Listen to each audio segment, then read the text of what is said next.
Okay, the time is 5:01, and I would like to call the July 20th, 2020 City of Sonora Council meeting to order. And like to do the Pledge of Allegiance. Mr. Mayor Pro Tem, would you like to do the pledge, please? Take it off mute, though. Thank you. I pledge allegiance to the flag of the United States of America and to the republic for which it stands, one nation, under God, indivisible, with liberty and justice for all. Thank you, Mr. Mayor Pro Tem. Roll call, please. Mary Rose. Mayor Hawkins, Here. Mayor Pro Tem Plummer, Here. Councilmember Garaventa, Here. Councilmember Such, Here. and Councilmember Sagerstrom. Here. Okay, looks like everyone is here. That is great. Item number B, City Clerk's report on agenda posting. The agenda was posted on Thursday, the 16th at 3:30 p.m. Thank you. Item number D, public comment on non-agenda items. The public may address the council on any item of public interest, not otherwise on the agenda that is within the jurisdiction of the city. No action may be taken. Matters to be addressed may be referred to city staff or placed on subsequent meeting agenda. Speakers are limited to a 5-minute presentation. Do we have anybody that would like to speak on any non-agenda items? So where's Doug? Is Doug running the? I'm sorry, I'm here. We've got Hannah. Hannah's running it. So Okay. I'm just gonna give a quick introduction here. I apologize. So if you you can actually raise your hand electronically by clicking on the participant tab that is either on the below screen or on the top blue button. If you press that, I can actually see your hand going up and you'll be put into the queue, and then that will enable for the public participant will go in that order.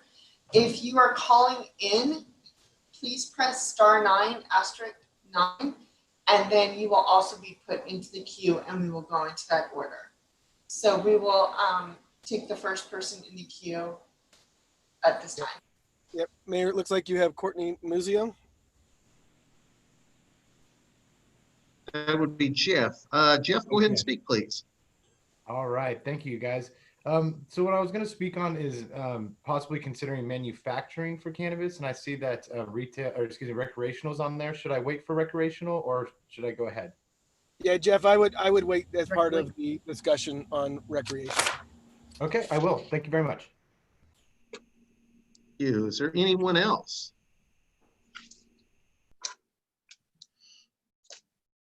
Oh. Looks like Nikki Coleman. Go ahead and unmute. Hi there, I'm Nikki Coleman. I know this is on the agenda today, but I just wanted to comment. I'm interested today in learning the application process for Colette's Racism Resolution Committee. I hope that will be addressed, and I look forward to seeing what the application process is for that. Thank you. Yeah, that is on the agenda, though. Thank you. Doug, do you see anyone else, or Hannah, do you see anyone else? I don't see anyone else. Oh, excuse me. I do. Last three of 288. I'm sorry, Doug. I've got someone on the line, a phone call. Let me unmute them and we're going to try to patch them in. One moment, please. Hello? Hello. Yeah, my name is Corey Smith. I own the property at 19140 Stockton Street. I'd like to discuss the homeless camp right next door. Mr. Smith, I believe this item you're referring to is on the agenda, sir. So we'll wait until that item comes forward. Okay, I just put up the agenda. I didn't see if it was on the agenda or not. It is. It's item 1 under new business, or yeah, item 1 under new business, sir. Okay, thank you. Thank you. Is there any other public comment about any non-agenda items? And I promise if it's agendized, you will definitely get a chance to speak. Hello. I'm I sorry. don't see any other hands raised, Mayor. Hold on one second, please. I've patched in someone who's raised their hand via telephone. 288. Hello? That was the one, I believe, Hannah, we were just speaking to, Mr. Smith, Corey Smith. So then I'll mute him. Thank you. And Hannah, can you lower their hands? Yes.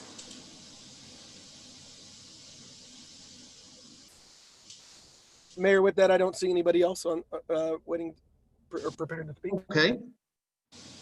So Matt, I think you missed C, by the way. Item C.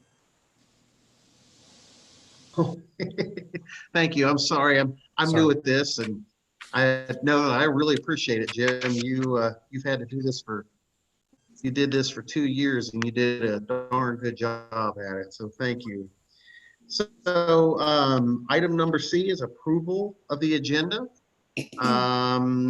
Does everyone approve of the agenda? Do we need to do a roll call vote on this since we're all? Yeah, we got to do a roll call. Well, only if it's a vote. Only if it's a vote to move any items of the agenda. Move. Otherwise, it'd be approval of the agenda, and it could be done by minute action. Okay, does everyone approve? See some nodding heads from the council members. Okay. Okay, excellent. So we will go to item number E since everyone approves. The consent calendar. Items on the consent calendar are considered routine and will be voted on in one motion unless a council member or member of the public has a question or wishes to discuss an item. In that case, the item will be removed from the consent calendar and considered separately. So would anyone, I guess council members first, would anyone like to remove or discuss a item separately on the consent calendar? Okay, so see everybody shaking their head.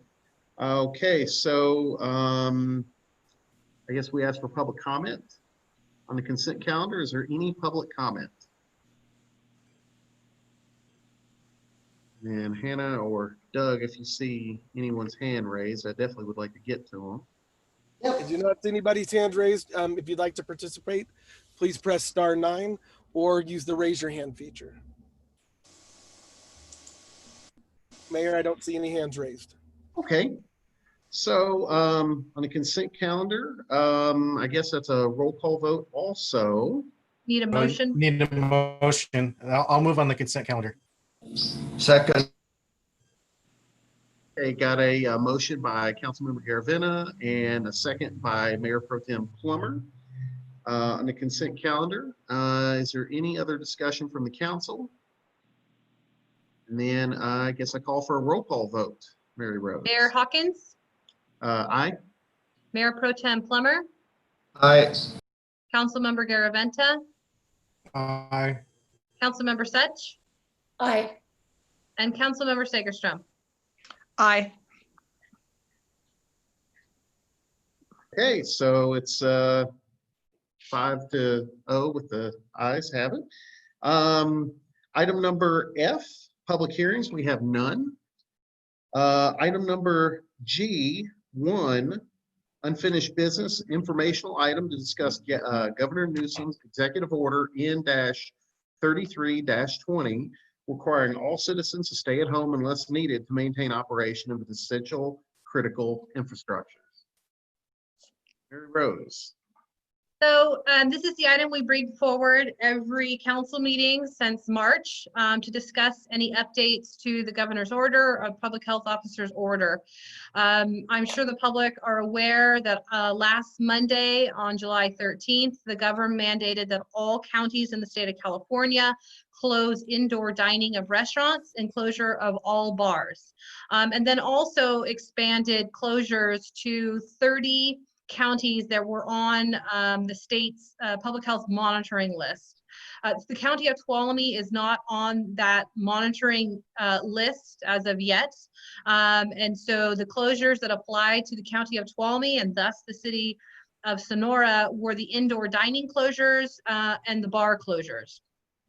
So we have been working with our businesses downtown and throughout the city of Sonora to educate in regards to those new closures. And also we have been addressing complaints and concerns we've had about masking. This has been obviously one of the most hot items that have been discussed in the public recently in the last month or so. We are working with the county of Tuolumne to work on an educational and compliance unit to address businesses in regards to masking and to closures. And I believe that press release was sent out to the public about that new education and compliance division out of public health, the county of Tuolumne Public Health Department on Friday. So we are working jointly with them to educate businesses in the city of Sonora in regards to the new closures and the masking ordinances. Or excuse me, masking orders. And with that, if you have any additional questions.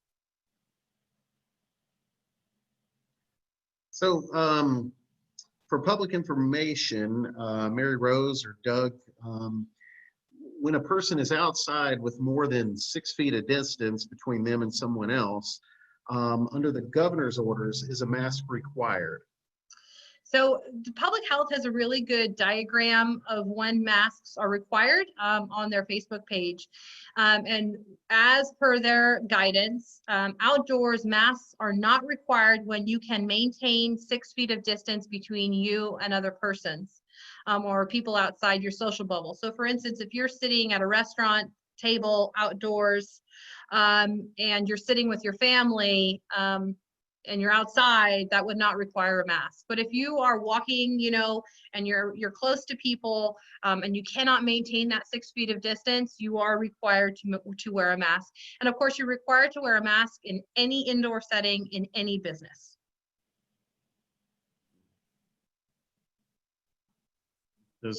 Do any other council members have any comments? Okay, so I will ask the public if they have any comments. So if you would like to comment, please press *9 if you're on a phone, or use the raise your hand function if you're on a computer, tablet, or phone. The raise your hand feature can be found under the participants.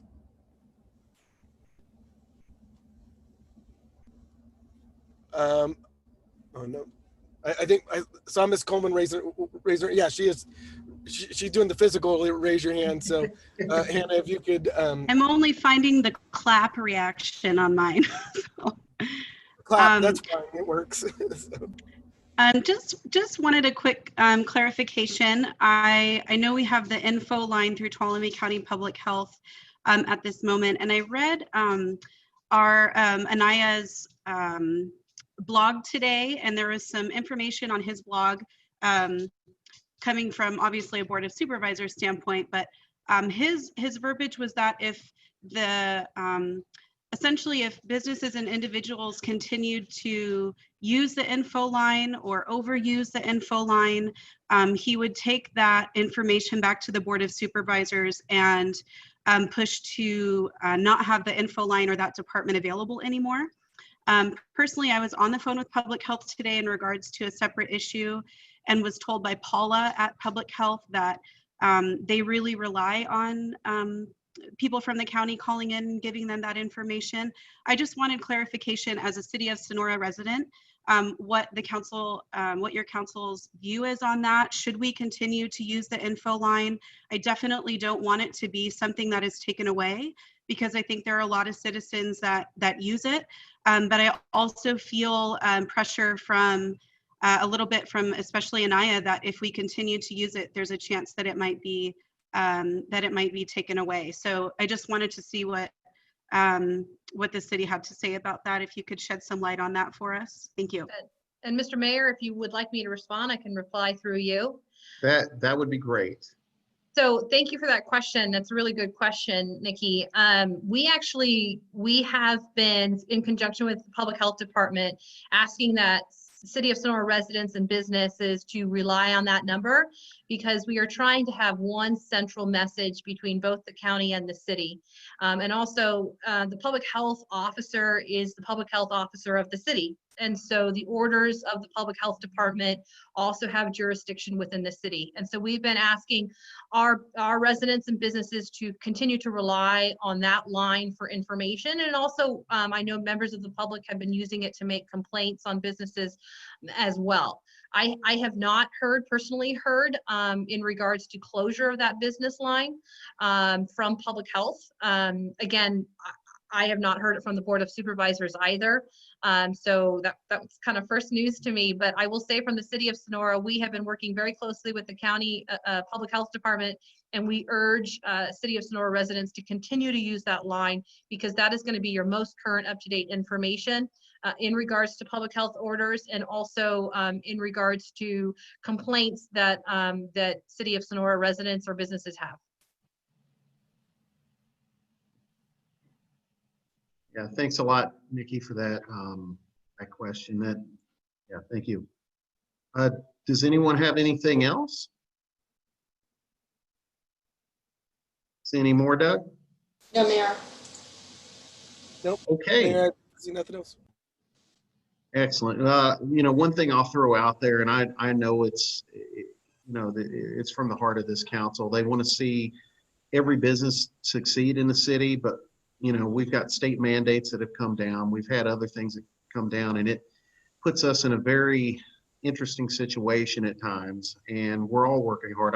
I know every one of my council members work very hard, and we've gotten a lot of phone calls, and you know, I ask people just, you know, keep it up. Please keep communicating with us over this, because every person's perspective is a different perspective, and it's something that needs to be taken into consideration when we make any kind of decisions. So that's all I have to say on that. So if no other council members have any other comment, then I'll go to item number H, new business.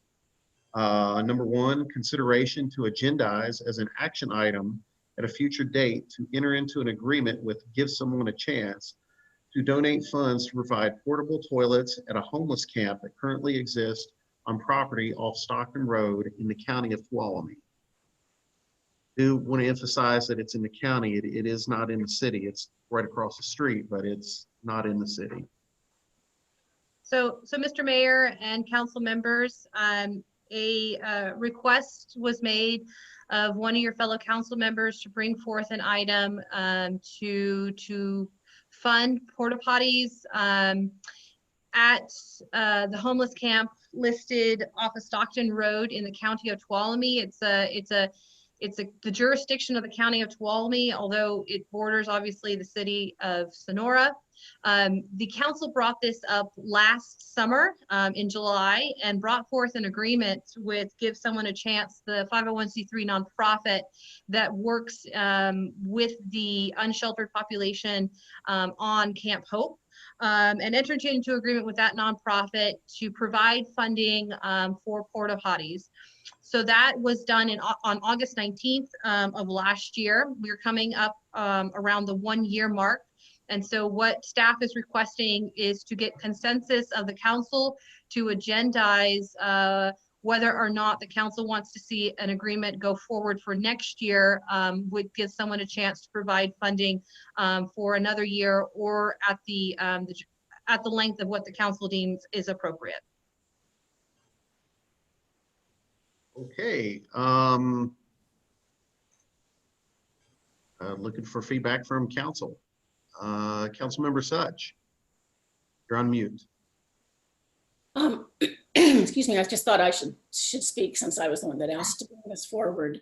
I just, I know that this is a tight budget year for the city, but I think, and I know that that Camp Hope is outside the city limits, but there are city residents who actually live there, and toilets at camp help our downtown businesses a survey that is taking place now. I don't think that it's complete with downtown businesses. Just what have your problems been? Have things gotten worse? Have things gotten better? Have you had more complaints? Have you had electricity stolen? Just all of the complaints that we hear from businesses and that are true.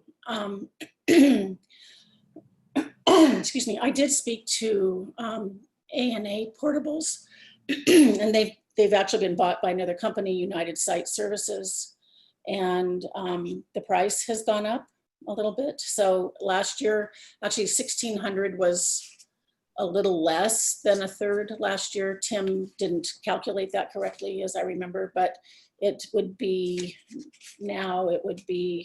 about 1,900 each. If the city was willing to, if the council was willing to commit to, am I supposed to be going in this kind of detail if we're just asking to put this on the agenda? I'm sorry. I mean, you can, you're not required to. Well, what would people I prefer? find it interesting. Okay. Yeah, I do All too. right. I just thought I was rambling, but I spoke to United Site and they said that the camp has been really respectful. They have not had any problems with, things being thrown in the porta potties that shouldn't be, or any kind of vandalism. And it really has, I don't know if anyone's hangs out at Camp Hope, but they've actually created sort of a little neighborhood there with the toilets. They have access to daily water. They have they have garbage service, and there's a huge amount of pride there now. They've cut a lot of the brush and gotten rid of it. And I just would ask that we continue this until, not forever, when the Resiliency Village gets off the ground, gets on its feet. I think that's not going to relieve all of it, but it will relieve some. And actually that camp has created the shelter that the city and county haven't really been able to. So it also, just from a public health perspective, there's a creek that runs through that camp. We don't want human waste in that water. And I know that those toilets don't solve all the problems. I know that the problems still exist, but they're a whole lot better. So that's my spiel. And if you have any questions, I'd be happy to answer them. Ann is on mute, unmute. Yeah, I just wanted to confirm that it was $1,900 that you're talking about, Colette? Yes. Oops. Yes. It's hard. It's $444.21 for every 28 days. So I had to calculate that. Out over the price of over a year and then divide it by 3. I have sent an email to Joe Coors at ATCA. Last year, he actually committed to 2 years. And he does have money for homelessness. So I've contacted him. I haven't heard back from him. I also contacted Ryan Campbell, I'm sure, because I would like the county to partner with us with this. I don't think it's a great year for that, but I certainly think it's our responsibility to ask and have them say yes or no. I have not contacted Sonora Area Foundation. That was where the other funding came from last year.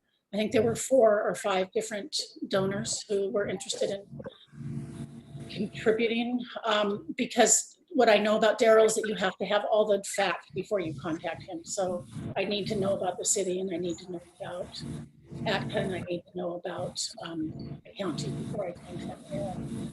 But that's it.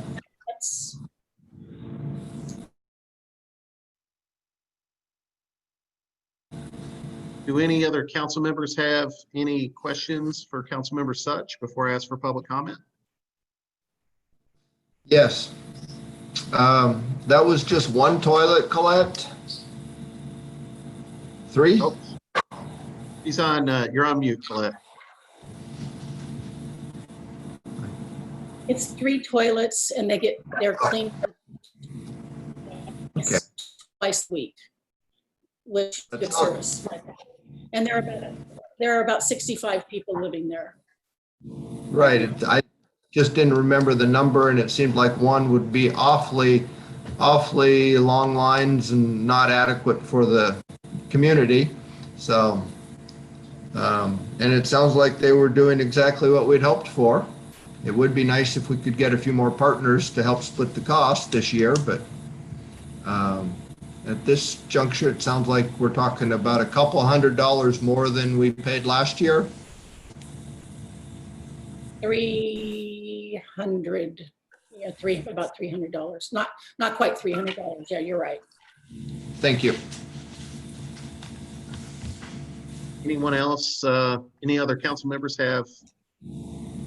Okay, so I will ask for public comment on this. Is there any public comment? Mayor, you have one ending in 288.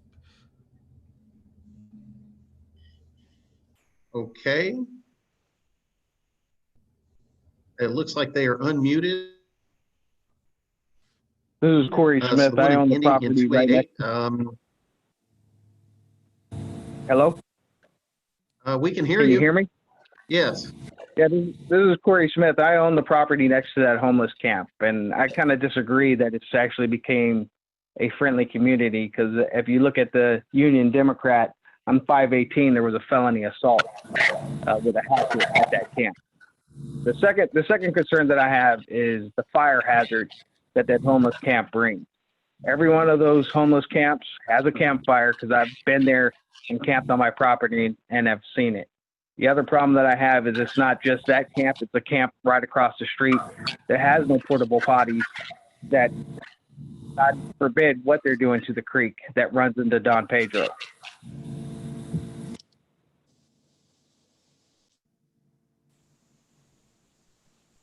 Was Corey still speaking? I think we It still lost. shows up on there. What shows up on there? Okay. Smith? Okay. Corey Smith, I believe we lost you, so maybe we can mute and then come back if need be. Is there anyone else that wanted to speak?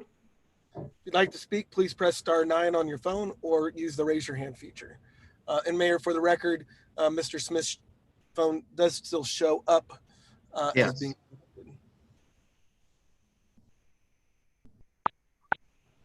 Oh, he raised his hand, but he's on the line. Oh, can you guys still hear me? For whatever reason, I couldn't hear you any further. Yes. So go ahead, please. So my biggest concern is the fire hazard. And I don't know if you guys have ever been to the Paradise Fires, but that is my biggest concern with this homeless camp. And I think this will be the next Paradise Fire if this camp continues where it's located. And the only reason I know is I've actually been to that Paradise Fire. I've also been to the Tubbs Fire. I've been to the San Diego Fires for work. So I've talked to Cal Fire. They've told me there's nothing that they can do on the Rotelli side. I've had them on my property. We're clearing out as much of the debris as we can. But as soon as these homeless camp gets kicked off of that Camp Hope, they seem to wander onto my property. I'm up there every other weekend chasing them off with the sheriff.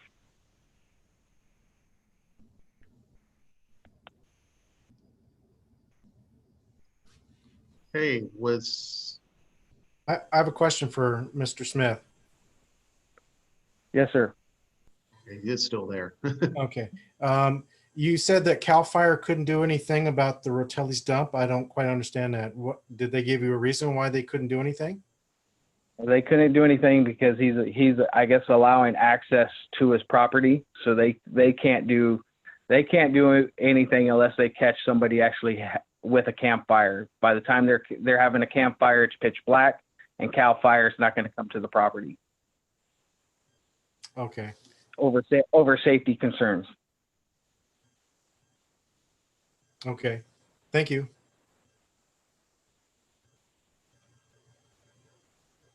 Is there anyone else that would like to speak on the matter? Again, if you'd like to speak, press *9 or use the raise your hand feature. Or you can wave your hand. I see a council member, Sagerstrom, but I don't see any other members of the public, Mayor, so you may want to bring it back. Yeah, so let's go ahead and bring it back to the council and Councilmember Sagerstrom. Well, I was just curious of Mr. Smith, if he has a proposed solution or next steps that toward these homeless camps, dissolving them or moving them, or what his perspective on that might be.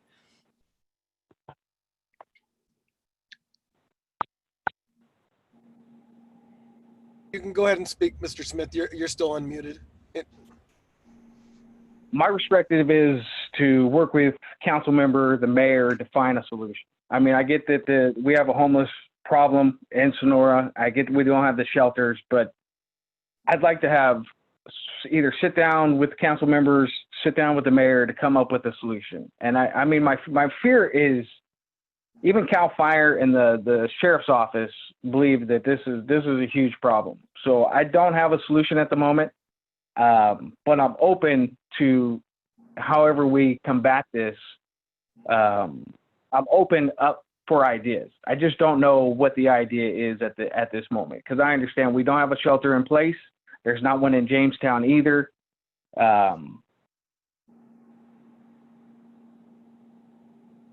Okay. Thank you. I believe Councilmember Such and then Councilmember Garaventa had their hands up. Jim, you can go first if it's a continuation of your last question. Well, it kind of is. I believe Mr. Smith's property is in the county, and so is the place where Camp Hope is. Kind of wondering two things. One is, although we're adjacent, it seems like it's an issue inside the county, not inside the city. And I'm really wondering if there's been any discussion with anybody at the county regarding this problem. And I don't know if Mr. Smith has a perspective on that. I'd like to hear it if he does. Would be nice to know. My first step was to come to the city, because that's who I found had donated the portable potties. My next step is going to the county, and then the third step is to BLM, because BLM, Bureau of Land Management, actually has the property directly behind my property and Rotelli's property. But you've heard nothing, you've not talked to the county, and you've heard nothing from the county. Is that correct? I have not talked to the county, nor have I heard anything from the county. My first step was with the city of Sonora. Okay. Thank you. So one thing I just want to say before we go on, and then Councilmember Such, I do know your hand was raised. I don't want you to think I forgot about you. This particular item that we're talking about is just to donate the funds to provide portable toilets to give someone a chance. So I just wanted to make that clear. And again, you know, that both the properties we've talked about are in the county, but again, I think we're willing to talk about anything here, considering that we'd be donating funds if that's what the council chooses. But I just want to make it clear, it's only about donating funds to provide portable toilets at the homeless camp. Councilmember Such? Mr. Smith, I'd be very happy to meet with you if you'd like to meet with me. And, you know, walk your property and just talk to you about the problems. I too share the fear of fire. I also have been to Paradise, and I've been there twice. And it's actually what wakes me up at 3 in the morning. So I'd be very happy to talk to you, knowing that it's not our jurisdiction, it's the county's. But I just don't want any more defecation on private business. That's why I want toilets out there. That's it. But my contact information is on the city website, and please contact me if you're interested. Well, I've sent an email to all the council members as well as the mayor and also city attorney Doug White. So my contact number is on that email. Yeah, I got it, Mr. Smith. I'll re-forward your email to the entire city council later tonight or tomorrow, depending on when we're done. Thank you. Thank you, 'Cause sir. I don't recall seeing that, and I'm usually pretty good about getting back to everyone. So. Are there any other council members that would like to speak on this issue? Okay, doesn't look like, well, I'll give my perspective, because I guess it has been a year ago.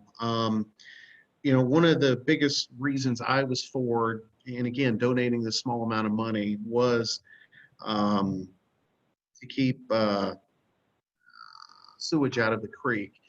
And it sounds like it's worked out pretty well. I honestly haven't been down there in a long time, but that was just my personal, my personal take on everything is that if we can do something to help prevent disease and everything else going into our waterways for a small amount of money, I'm all for it. I do think we need more partners on this issue. But, again, we need to leave it up to the council, see if we want to bring this back or not.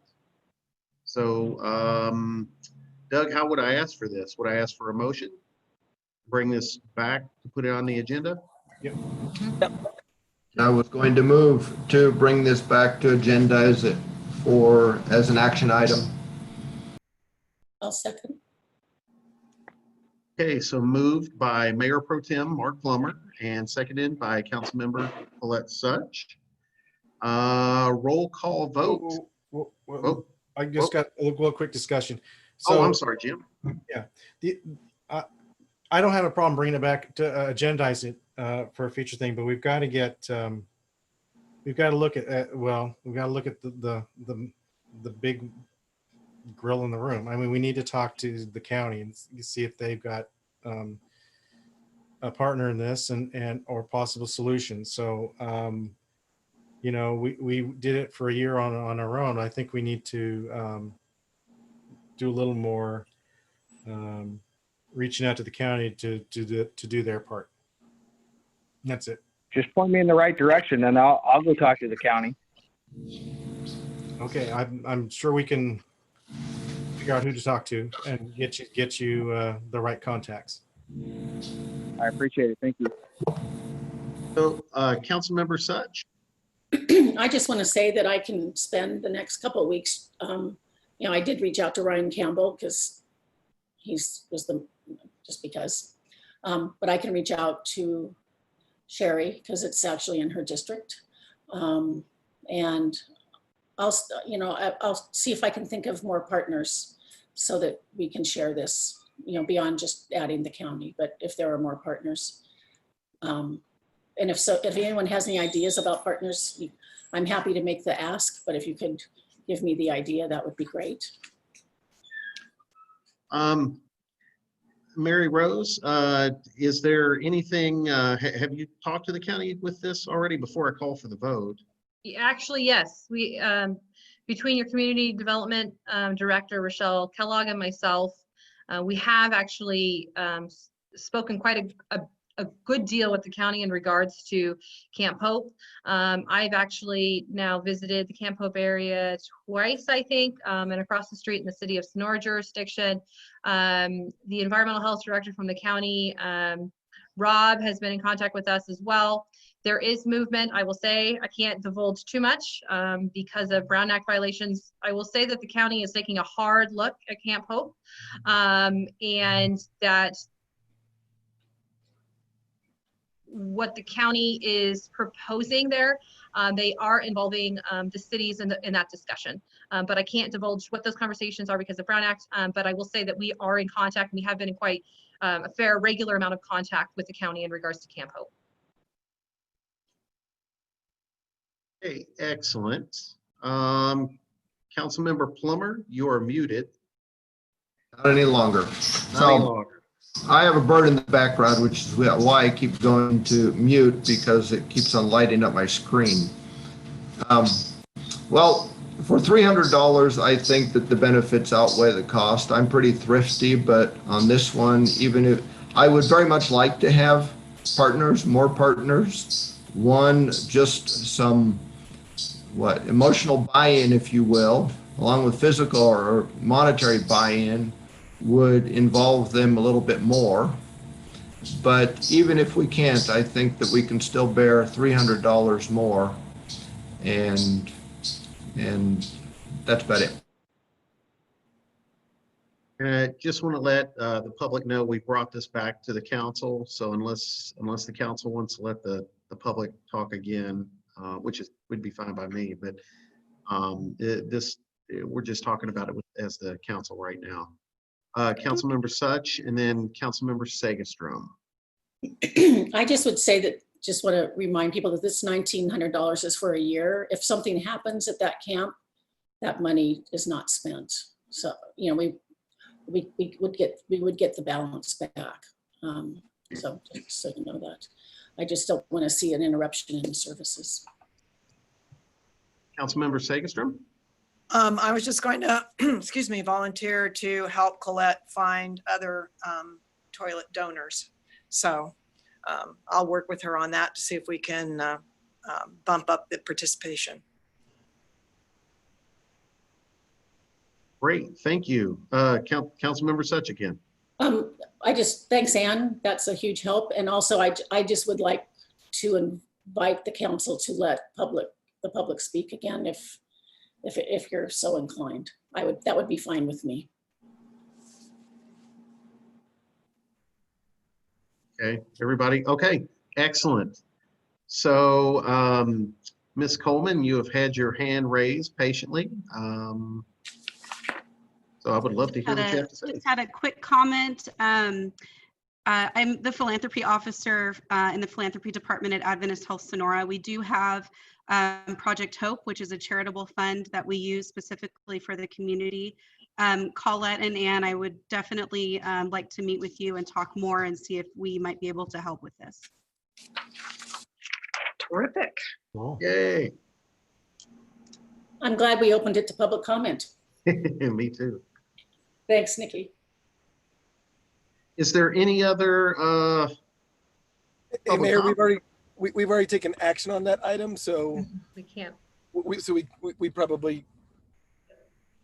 Okay, so with that, we had a motion and then a second. So I'm asking for a roll call vote. Mayor Hawkins, Aye. Mayor Pro Tem Plummer, Aye. Councilmember Garaventa, Aye. Councilmember Such, Aye. and Councilmember Sagestrom. Aye. Okay, so we will see it on a future agenda. That is great. Mary Rose, when will this probably be up next agenda? No, because I have to negotiate an agreement with Okay. give someone a chance. So most likely the end of August, that meeting on the 17th. Okay, excellent. Thank you. Okay, under new business, item number 2, consideration to agendize for discussion and possible action, a ballot measure for a transient occupancy tax to provide additional general fund revenues. Mary Rose. So I'm quite certain that the council and the members of the community of the County of Tuolumne at large have been listening to the discussion of the Board of Supervisors in regards to revenue and the issue of bringing forth a transient occupancy tax, better known as a TOT, to the public to vote on in November.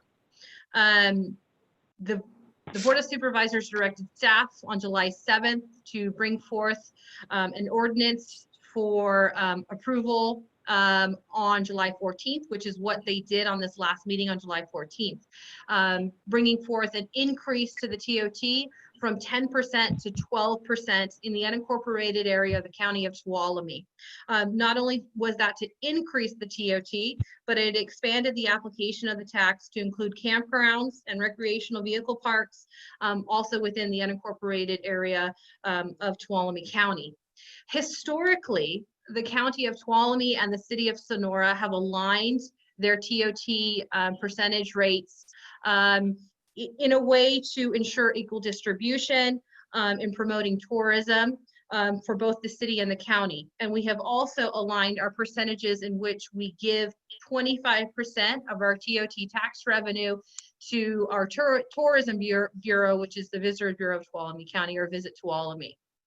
So the county voted on the 14th to waive the first reading and to approve that ordinance to allow for the voters of the county of Tuolumne to have that TOT tax increase on the November ballot.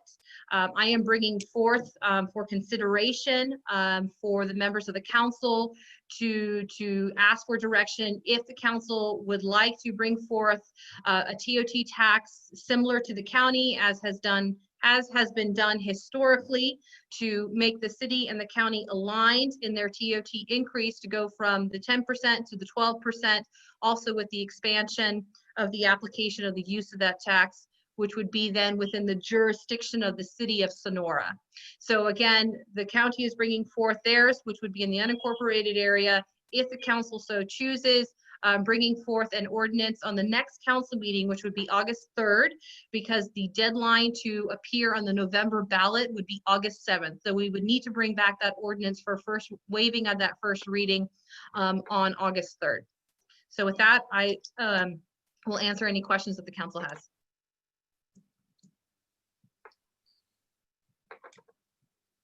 Okay, is there any council member that would like to speak?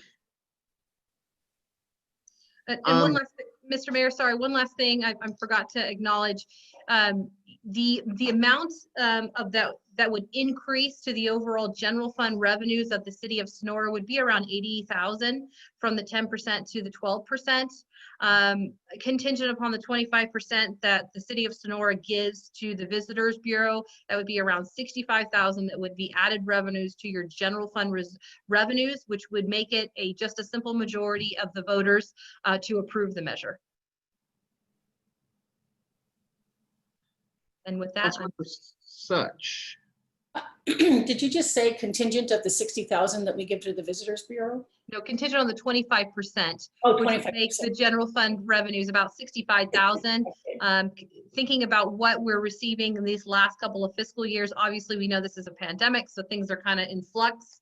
But the overall 2% increase would garner about 80,000, give or take, increase to the general fund. However, we still have that 25% obligation to the Visitors Bureau. Anyone else? Councilmember Segerstrom. Okay, I'm unmuted. I just wanted to add that part of the discussion at the Board of Supervisors was about the failure of the passage of the TOT in the previous election, because it wasn't well marketed, it wasn't well explained. And I think if the city of Sonora goes ahead, which I think they should, we should, it's a small increment and a needed one, but we need to be very conscious of explaining to our constituents exactly what the tax is and who it applies to.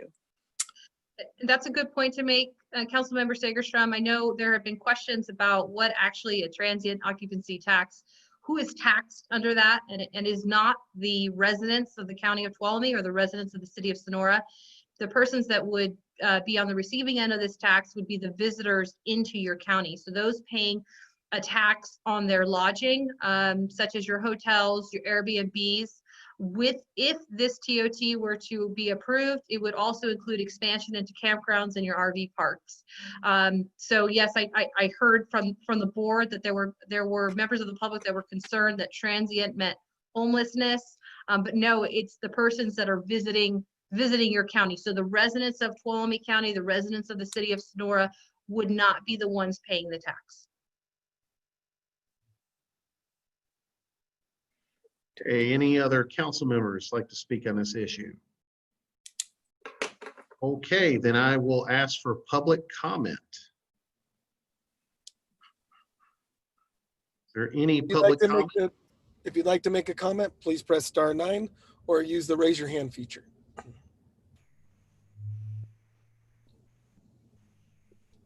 I don't see anyone. Either do I. Oh, I see one person waving their hands though, with the headline of Jen Fletcher. So yeah. Yeah. Obviously, I'm not Jen Fletcher. I'm Jen's husband, Tabo. I just wanted to make a comment about we talked about how things were voted last November and it not passing. Not just the communication about. Personally speaking, for somebody who voted against it, I understood that it was a transient occupancy tax. It was not going to tax me personally, and it was going to be applying it to hotels. But I didn't actually understand how the money was going to be spent. And so I think in the communication, talking about where the money is going to go would probably be very helpful. That's all. So through the mayor, sir, if you would like me Absolutely. to address that.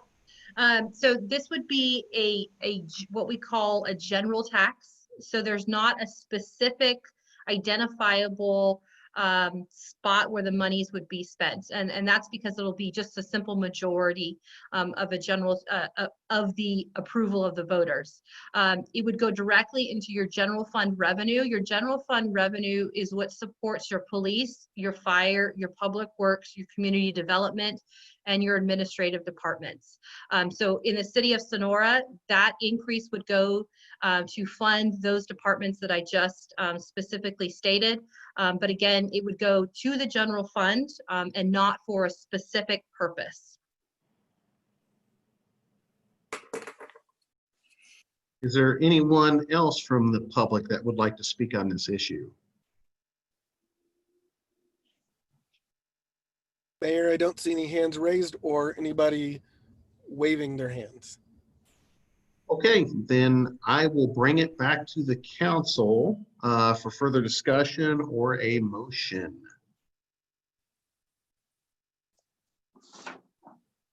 Any council members want to speak on this issue?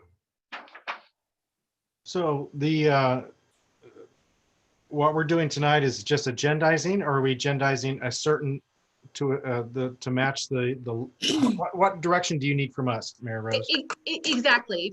If you want, please be specific on what type of ordinance, if you want me to bring back an ordinance and what that ordinance would look like. So if you want me to mirror the county, please be specific in the direction that you're asking me to bring back for agendizing on the 3rd, because we only have until the 7th to approve that first reading. Okay. Go ahead, Claudia. Go ahead. Councilmember Mayor Pro Tem Plummer. One question, Mary Rose. Do we have any knowledge of if it'll hurt our business if it once again fails in the county and we pass it? Ooh, that's a good question. I don't have specific firsthand knowledge on that. I have not seen where passing increases to TOT where that actually reduces tourism. Our neighboring counties both have 12% tourism in Calaveras and Mariposa. And we are in competition with those counties for tourism dollars. And so, I mean, and that's kind of a constant struggle we have, because Mariposa obviously has Yosemite in their background as well. And we know Calaveras has beautiful mountains up there as well. I have not personally heard that the 12% is hurting the tourism. So I have not personally heard that if we go to the 12%, whether that will hurt our lodging businesses versus the county of Tuolumne. I just don't have access to that data. Councilmember Such has a question. Well, I just want to say, as someone who actually stays in hotels, or used to pre-COVID, I never know what the transient occupancy tax is going to be until I hit submit.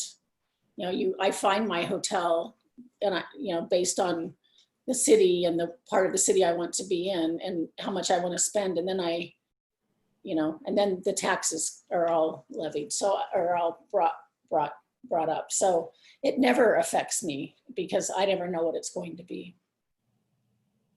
And I can't imagine that most people aren't the same. I mean, someone would have to, like, when they're planning to take a trip, figure out, find out what every city's transient occupancy tax is. And I don't think people do that. So my guess is it doesn't hurt. But I'm not a hotel owner.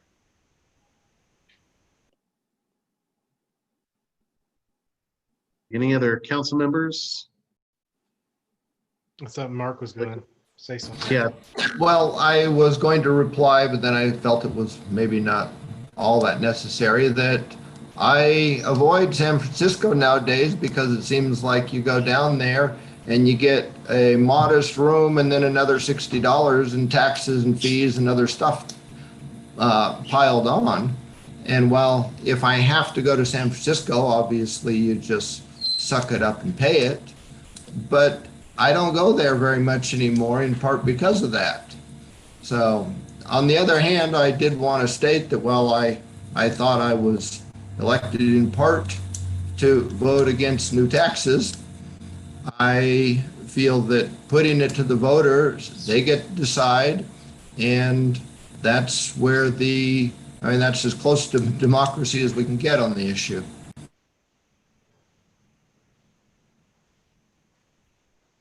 Okay, anyone else? Okay, so I guess I will ask for a motion. Further agendize. Yeah, I'd like to move that we do agendize the transient occupancy tax and at a rate that matches what the county is asking for. Okay. I don't know if you need any further direction than that, Mary Rose? Nope. Okay. I'll second it. Okay, motion by Councilmember Garaventa, second by Councilmember Such. So I will call for a roll call vote. Mary Rose. Mayor Hawkins, Aye. Mayor Pro Tem Plummer, Aye. Councilmember Garaventa, Aye. Councilmember Such, Aye. and Councilmember Segerstrom. Aye. So this will be brought back on August 3rd then. Third, excellent. Okay, under new business, item number 3, consideration to agendize for discussion and possible action at a future date, amending the general municipal code allowing for the establishment, operation, and permitting of recreational cannabis sales. So again, another consideration for the council to consider. As we have heard from the last probably good handful of meetings, Mr. Muzio bringing his request for recreational cannabis to the council, but also in terms of looking at where the state is headed after the passage of Prop 64 and revenues as it relates to the city of Sonora.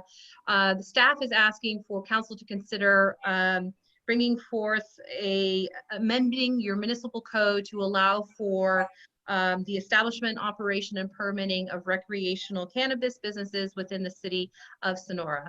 In January of 2018, the council did approve allowing for the establishment of cannabis medicinal businesses within the city jurisdiction.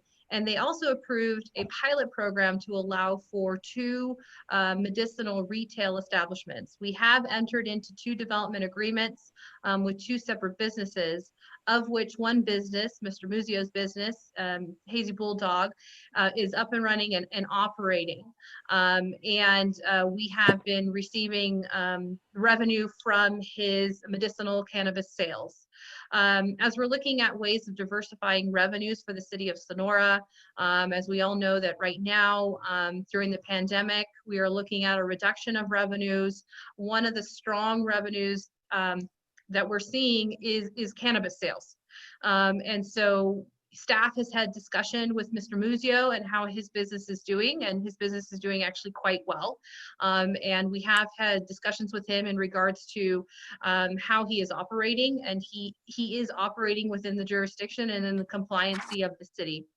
So again, I'm asking for direction from the council. I have had discussion with 1 or 2 council members in regards to bringing forth such ordinance and looking for direction on whether council would like to see an ordinance relating to recreational sales for cannabis in the city of Sonora.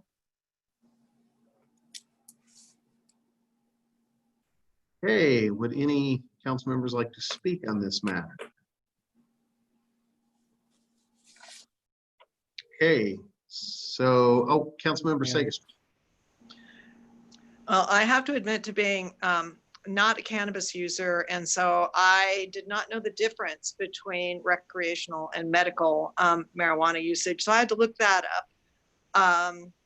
And I recognize the need for added revenues, and I have a few concerns, and maybe those come up after Mr. Muzio has his chance to speak. But I was mostly worried about driving under the influence of recreational marijuana. I don't think there hasn't been any conclusion about how you might cope with that. But I was also very interested in how the recreational, whether this would be done separately from his medicinal dispensary, whether he would actually have a venue. One of the people I talked to when I was canvassing for the election wanted a social outlet for marijuana usage, place that he could go where other people were using it. So I was curious whether that would be part of the plan, and also whether or not, he talked about manufacturing, whether edibles would come into to play, cannabis edibles. So that was my input. Thanks. So through the mayor, if I can, so the council, although they did allow for the medicinal use of retail, manufacturing, and distribution, they developed a pilot program for only medicinal retail and allowed for only 2 businesses through an RFP process or a request for proposal process to enter into development agreement with the city of Sonora as a pilot program. We're at the end of that pilot program, looking to see how that program worked. Like I said, only 1 business of the 2 that were selected through that RFP process actually followed through and was fully functional within these last 2 years, Mr. Muzio's business. We are working with the additional business at the moment to try to ensure that he's up and running as his use permit is going to be expiring here soon. But it's at the council's discretion if they want to continue, looking at just 2 businesses for recreation, if they want to expand that to include other businesses. I will say, from a staff perspective, we do receive information requests from other businesses wanting to be able to provide recreational and or medicinal cannabis within the city of Sonora, and wanting to know how they go about to allow for their business to be here. So if the council wants to bring back an ordinance, I'm looking for direction on how they would like that ordinance crafted as well. Okay, I believe Mayor Pro Tem Plummer had his hand up, and then Councilmember Such. Okay, Mary Rose, I have a question about the second medicinal provider who never got established. Could you explain to us in the community a little bit what has happened there? It seems like we've lost, what, a year or 2 since their first application was approved. And it would be nice to see that going forward. Yeah, so unfortunately, it's a little bit of dropping the ball, if you will, on both ends. So at the time where the development agreement was signed and approved by the council, we had a change in administration. And the following up and finalizing of that agreement was not done on the city end. At the same time, I think there was some change, if you will, of the business as far as investors and revenue for that business. I believe they're back on track at the moment now to ensure that they have the revenue stream to open up and to be fully functional at this moment. So like I said, it's been kind of both issues between the city and the business to be open and operating. That building that they selected to be utilized has a lot of work that needs to be done to it. So the building, you know, has to be completely reconstructed. If you recall, it's the building down Washington Street, the old foundry, I believe. The old plumbing foundry. Yeah. So, but we have been in communications with him. We have Rochelle Kellogg and I have been meeting with him, getting him up to speed on what needs to be done. And we believe he's on a path right now to start pulling the permits and getting the construction done on the building. But that's got to happen before any of the sales side opens up to allow for cannabis sales. Okay. And if we go forward with opening up recreational sales, at this point, do we have any projections on new revenue or what that's going to look like? Yeah, so, you know, I would assume that Mr. Muzio would be able to benefit from recreational sales, and I'm sure he'll be able to talk to you about that. Right now, we're on track to receive revenues in the amount from a yearly perspective about 150, a little less than 150,000 to the city of Sonora. That's based on the agreement we have in the ordinance that allows for 5% of total sales or at least 10,000 in monthly sales amount. And so, as I've said, he's doing pretty well during this COVID pandemic. And we've seen the increase in that sales revenue. So if Mr. Muzio, if the council decided to allow for the recreation, I'm sure he'll be able to expand the amount of sales that he does. I know him and I have been speaking in regards to potential looking at, you know, expansion of the business, and I know he probably wants to address that with you. And so that would increase his sales revenue, and it would then thus increase the revenue that the city receives based on the amount of sales tax or sales that he does. Whether the council wants to maintain the 5% of sales tax revenue, you know, other jurisdictions have 5, some have 10% of sales tax revenues. That's a discussion in which the council can obviously have. But I would hypothesize that we would easily see, you know, 75% increase to our sales tax revenue that we receive from just one business like Mr. Muzio, as opposed to if we actually had 2 fully functioning recreational cannabis businesses open. The last item about which I'm curious, and maybe Mr. Muzio will address this as well, is my understanding is we are not in a position to in any way protect his business, that is to say one of our constituent businesses, from outside deliveries to our city and county. Is that correct? Let me take that one, since we're handling the litigation for, you know, over 25 cities and counties, including the city of Sonora.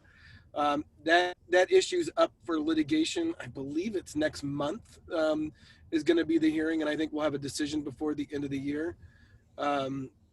So on the delivery issue, but as it stands right now, you are correct, council member, as the way that the Bureau of Cannabis Control has currently interpreted things, or in our view, issued illegal regulations that exceed their authority. We cannot prevent outside deliveries from coming in and competing with Mr. Muzio. And we know that's actually going on right now. So yes, we do. Thank you very much. Councilmember Such. Is there a way to have a sort of bifurcated sales tax system so we have 5% for medicinal and 10% for recreational? I mean, 'cause Yes, other jurisdictions have definitely done that. And if that's the direction that the council would like to see, that's obviously something that we can draft within the ordinance structure. And So, this is, just to be really clear, council member, we have public benefit amounts. We don't have necessarily taxes. We would have to put something on the ballot. Ultimately, okay. create a tier thing. So it's a distinction with a reason, and so I just want to make sure we're all using the right language. It's a public benefit. Public benefit. All right, thanks. My other question, now I don't remember what my other question was, but it's something that I say whenever we have this conversation. You know, marijuana is not a part of my life, but I'm not anti-marijuana. But I am anti in the adolescent brain. And so I would just ask that anything that we expand, that it includes really clear language about education, about what happens, the risks of marijuana in the adolescent brain. And the adolescent brain is 25 years and younger. So it's a pretty serious, I think it's a very serious concern. So that's it. Oh, I now remembered my other question. Chief Vanderwill, do you have concerns about, well, actually, you know, that should probably be held for the next meeting after we agendize this. But I was just asking if you had any comments about this. Yes, I'm happy to speak now, or I can speak later. It's up to council. Please speak now. Yeah, so, you know, my position hasn't changed since this first came about. I mean, when we have commercial cannabis within our community, that means more marijuana in the community. That means more youth access, more DUIs, potential for criminals targeting these type of businesses. But that being said, if we're going to have any type of commercial cannabis sales, I do recognize the benefits that this could make, excuse me, you know, as far as tax revenues go, and potentially providing resources for law enforcement, and regulation compliance, which I haven't seen any yet, based on what's been coming in so far. And that's important because the Bureau of Cannabis Control does not have a criminal regulation branch like ABC. So it's pretty much left up to the cities to regulate and monitor. So it's, you know, again, if we're going to have it, I see the benefit of expanding that to cannabis.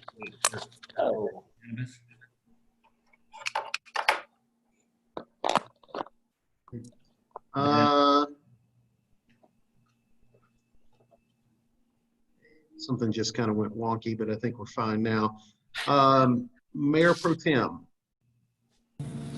Chief Vanderwill, so if we're already getting deliveries of recreational cannabis,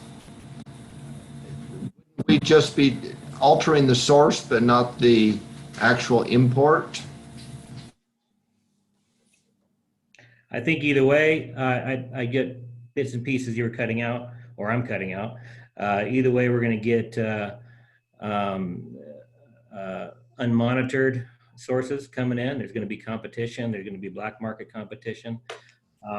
What we don't have right now is resources to monitor and enforce that either way. So I just don't have the ability to put together task forces to mitigate stings and whatnot for those type of breaches. Thank you. The point I was, I guess, getting to, but wanted to reassure myself from you, was that it's going to be coming in regardless, and it's just whether we can have some point of control and some financial benefit from it, or if we just have the downsides that might be associated with it. And I believe you answered my question. Is there any other council members that would like to comment? Okay, I will ask for public comment, but I would like to hear from Mr. Muzio first, if I may. All right, thank you everybody for giving me the time to speak today and taking consideration in the industry. I think I'm going to start off with answering some of the questions. Some of the concerns are obviously good concerns. Driving under the influence of recreational cannabis is a concern. The counter argument I'd have to that is it's already in the county, people already have access to it, and those would tend to be the players that are already going to be doing it, unfortunately. And it isn't, in my opinion, as bad as alcohol, so it's not as big of a problem there, but it is a problem, and that I don't think will increase with the legalization of it here. But it is a problem, and it is out there, and I'm glad Chief Vanderweel is out there to help with that kind of stuff, because that takes a lot of lives. And how the logistics work with the store layout versus medical and recreational.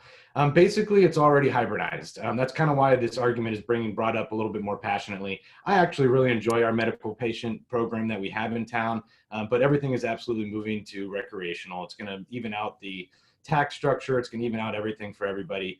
The other side of it is, for you to have medical product in your store, it has to come from a medical farm. There isn't really any medical farms anymore because there's such a bigger recreational market. So 95% of the products in my store are all recreational products being sold in the medical paradigm.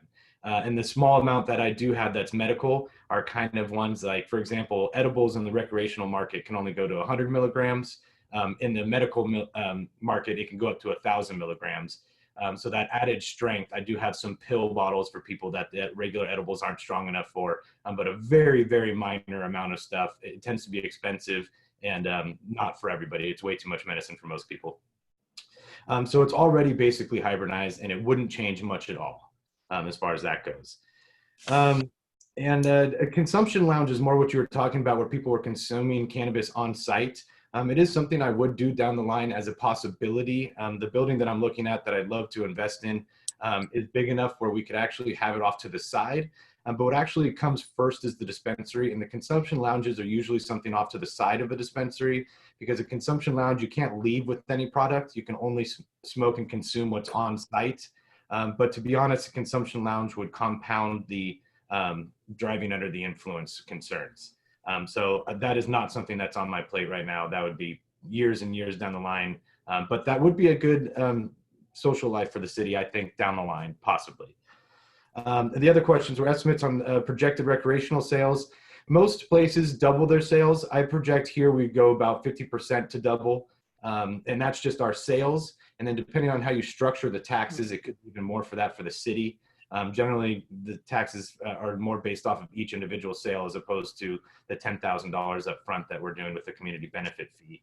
So it could be potentially more than 50% and double, which is exactly what was projected there. Yeah, so the companies do and can deliver into Sonora.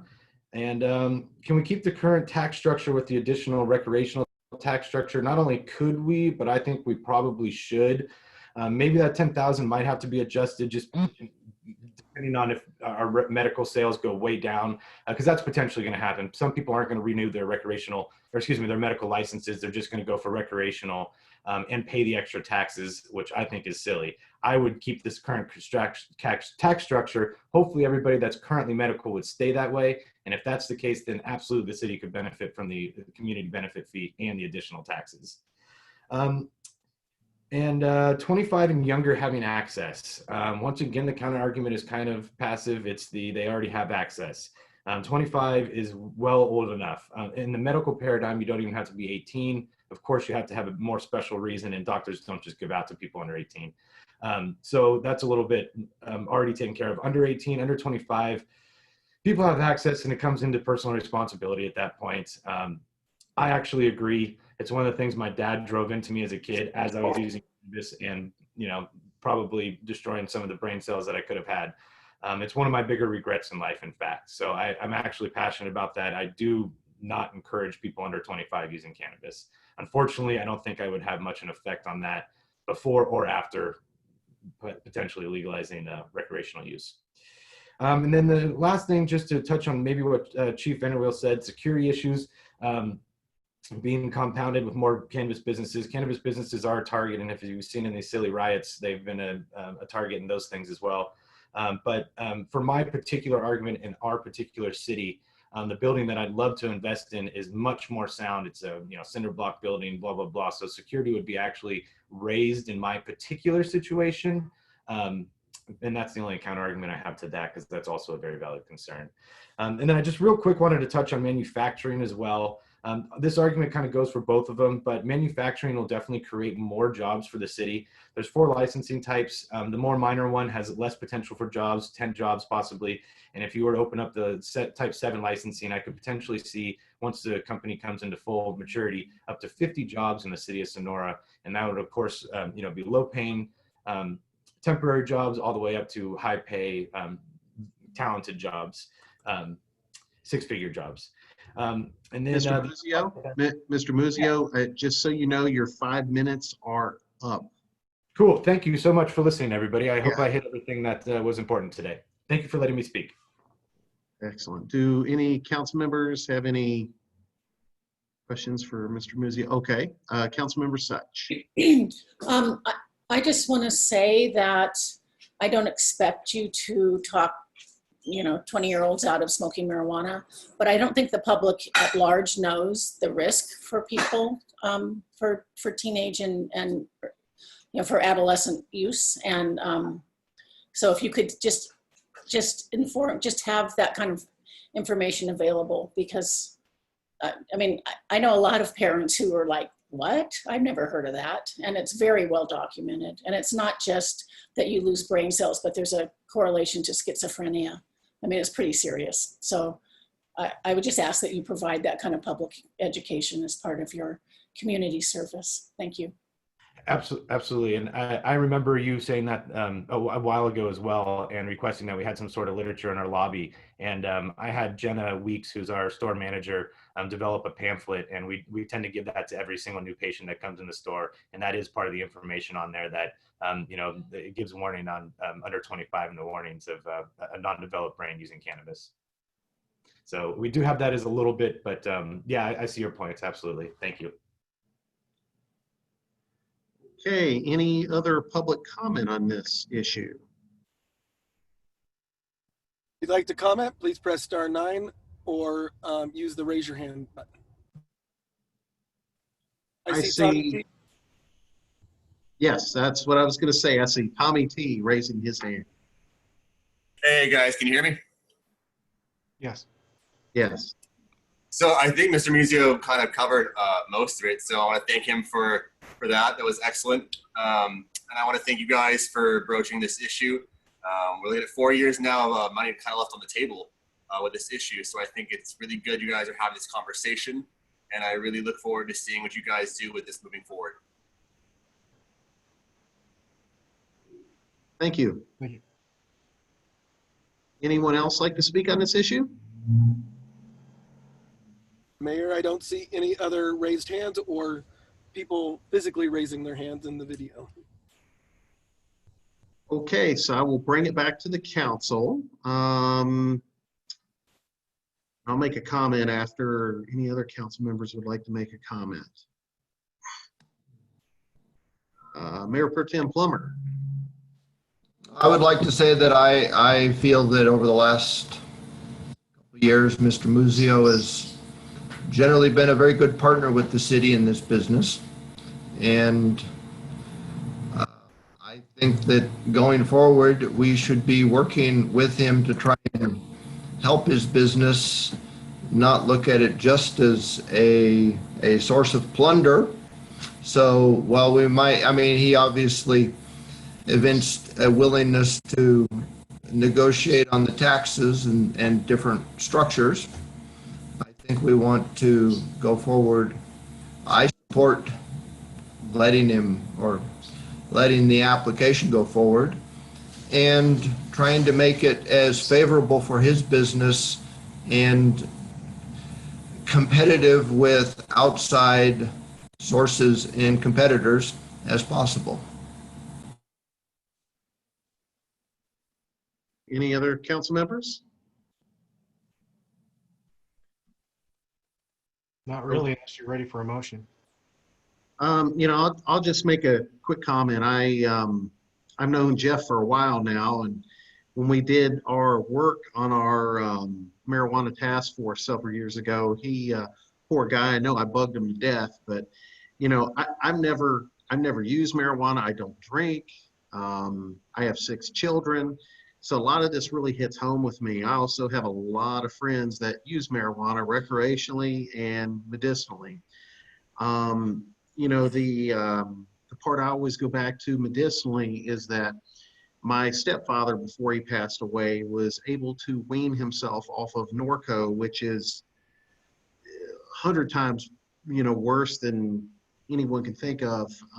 But he was able to wean himself off of Norco, actually using marijuana. And it took care of a lot more of his pain. And suddenly he wanted to eat again. So, I'm definitely see some favorability towards it. Jeff, I've talked to people that you've had to ask leave your business because they were being goofballs trying to do things they shouldn't. So I know you're following the law. I've heard the goods, the bads, and everywhere in between. As a business in the city, I'm proud to say you're part of the city. Obviously, everything has to be fair for everyone wanting to come in. So we've got to conduct ourselves fairly. But at least now, the city has someone we can point to and say that they've done a good job in operating a business in this manner. So I want to thank you for that. But I'll entertain a motion from the council. I will be happy to move to consider to agendize for discussion and possible action at a future date, amending the general municipal code allowing for the establishment, operation, and permitting of recreational cannabis sales. Second. Okay, motion made by Mayor Pro Tem. Hang on. Mm-hmm. So I've got 2 recommendations. Oh, I've sorry. got the recommendation that's on the agenda that says recreational cannabis sales. And there's a recommendation on the actual agenda report that says recreational cannabis businesses. Actually, I prefer the language that's in the agenda report rather than what's on the agenda. I was wondering if is that the proper motion that we should have?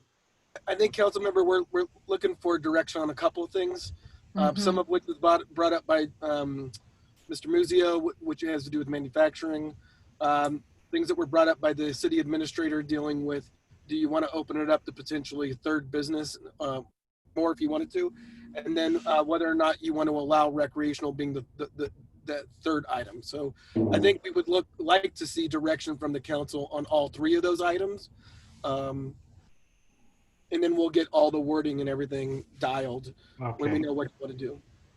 I will amend my motion to what Councilor White just described.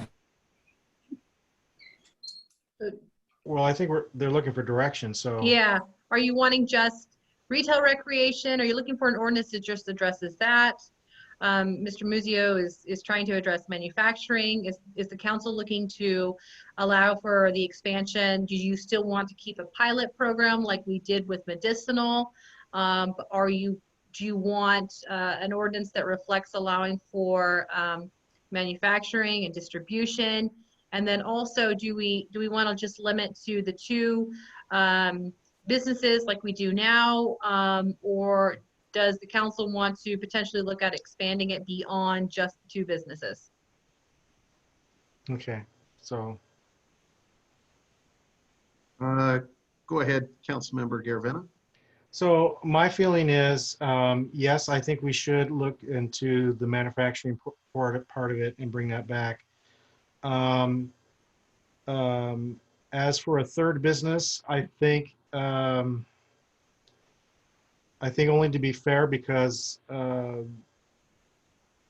going into the recreational field, there might be someone out there that's, we have to be fair to everybody. So I don't have a problem with the third opening. I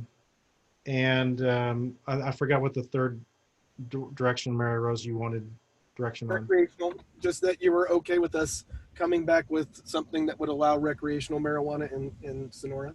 Yeah, I'm in agreement with that. So you have other people want to talk, but that's where my position is. Councilmember Sagestrom. Could I have a definition of manufacturing? What manufacturing, are we manufacturing like cannabis products? What are we manufacturing? So, And it's still, so council member, it will usually involve some kind of extraction either through a volatile or non-volatile means. And so it would be very similar to how olive oil is created. okay, well, thank you. Councilmember Such. I just have a question. So if we bring forth an ordinance for recreational use or sales, manufacturing, and a third business, we don't have to go with a third business because I'm actually personally not sure I'm in support of that. So I could vote for 2 and not the third, or would that nix the whole ordinance? No, I mean, I think one of the reasons we were talking about a third is because we've struggled with the second one, and we would like to continue to work with that second one to see if they can get up and running, particularly given the investments that they're going to have to make in that building. And I don't see it for, candidly, it probably is not going to be up and running soon. And so then the question becomes, then do we really want to open it up to one other person, kind of knowing what realistically we're working with? And this is now a 2 more year mature situation. And so you might get some other different players that would come in that we didn't get beforehand. So that's okay. So the person who hasn't opened up, his permit expires soon. I thought I heard earlier. How quickly when does his permit expire? Rochelle, if you want to address that, I can also. So the use permit, not the development agreement, but the use permit expires here in July, correct, Rochelle? Right. His use permit actually expired on July 8th. So he's aware of that. Moving forward, he's going to have to go back to the Planning Commission and ask for an extension of his use permit. But it has already expired. The development agreement has not expired, but the use permit has. Oh, sorry. I was going to say the use permit does not come before the council. It would only go before the Planning Commission. Correct. When does the development permit expire? It has, it's a 3-year agreement. Yeah. So it's 1 year in. So he holds up that space for another 2 years. He owns that building as well. I think the bigger issue is the I mean, even if we were to get going, given the improvements that they've got to make to the building, the city would not likely see anything in the near future. All right, thank you. Well, I would like to contemplate a third business, but try and work with the other that is still underway, since they've been to some degree trying and had invested quite a bit of time and energy going through the process just to be allowed the medical sales. But I don't want to, it would be nice if we didn't have to say, well, we'll take a third one if they get some fire under them, the hooves, and get moving. So if we could do it in where it doesn't have to be one or the other, where the council can decide at a future date, that would be sort of nice. On the other hand, it might be sort of hard to be fair that way, and I'm willing to let staff advise us on that. One of the things that we could potentially craft is something that would allow a third one to be considered. And then we could grandfather in the second one if they're open by the time that the development agreement expires. But if they aren't open by that time, then that third one goes away and it goes back down to 2. Okay, that sounds pretty good to me. See, I would like to be able to do our best to protect our early adopters, and they took the big risks, and put up a lot of money to start that, and I want to respect that and try and protect them now that they have been successful. And I'm thrilled that that Mr. Muzio has been successful. So bravo. Thank you.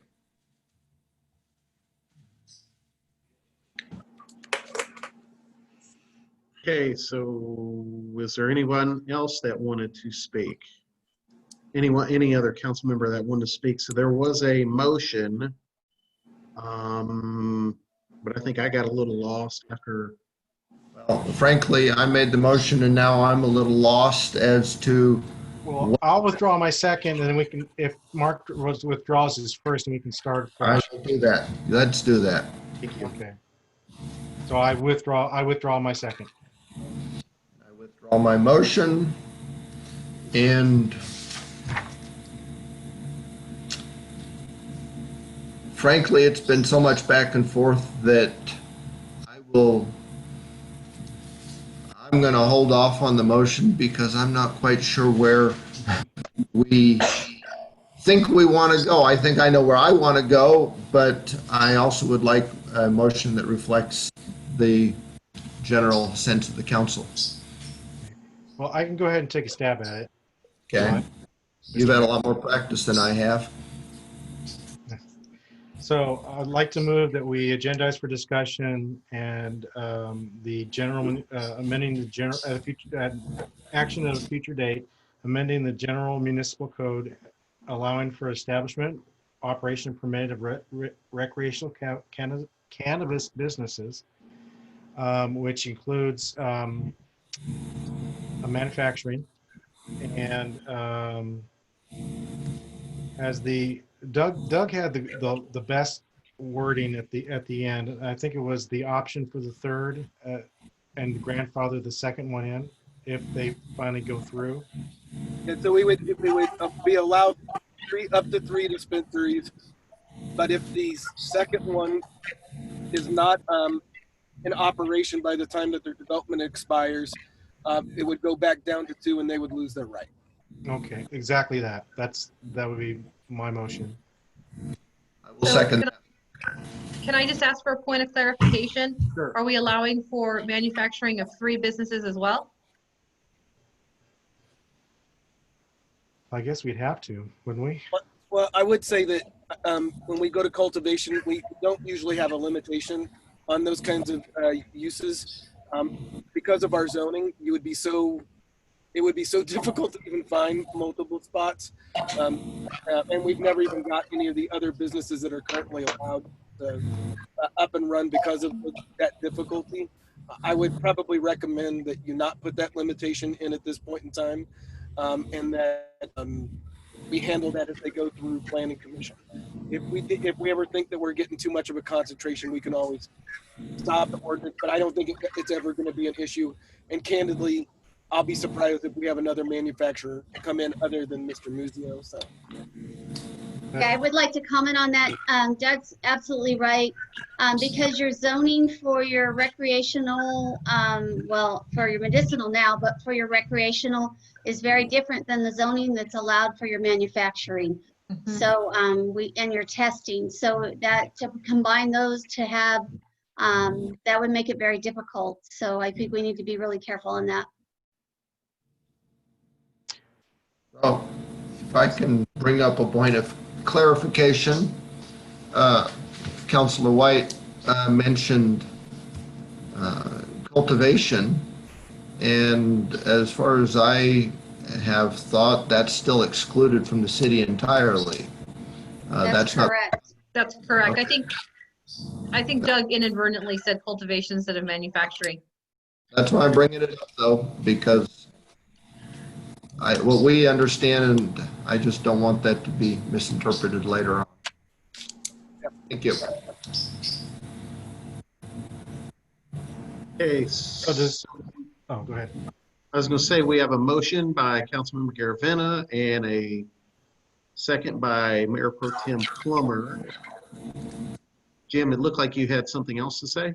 No, I just wanted I think it's clear to everybody what the motion was. So, yeah.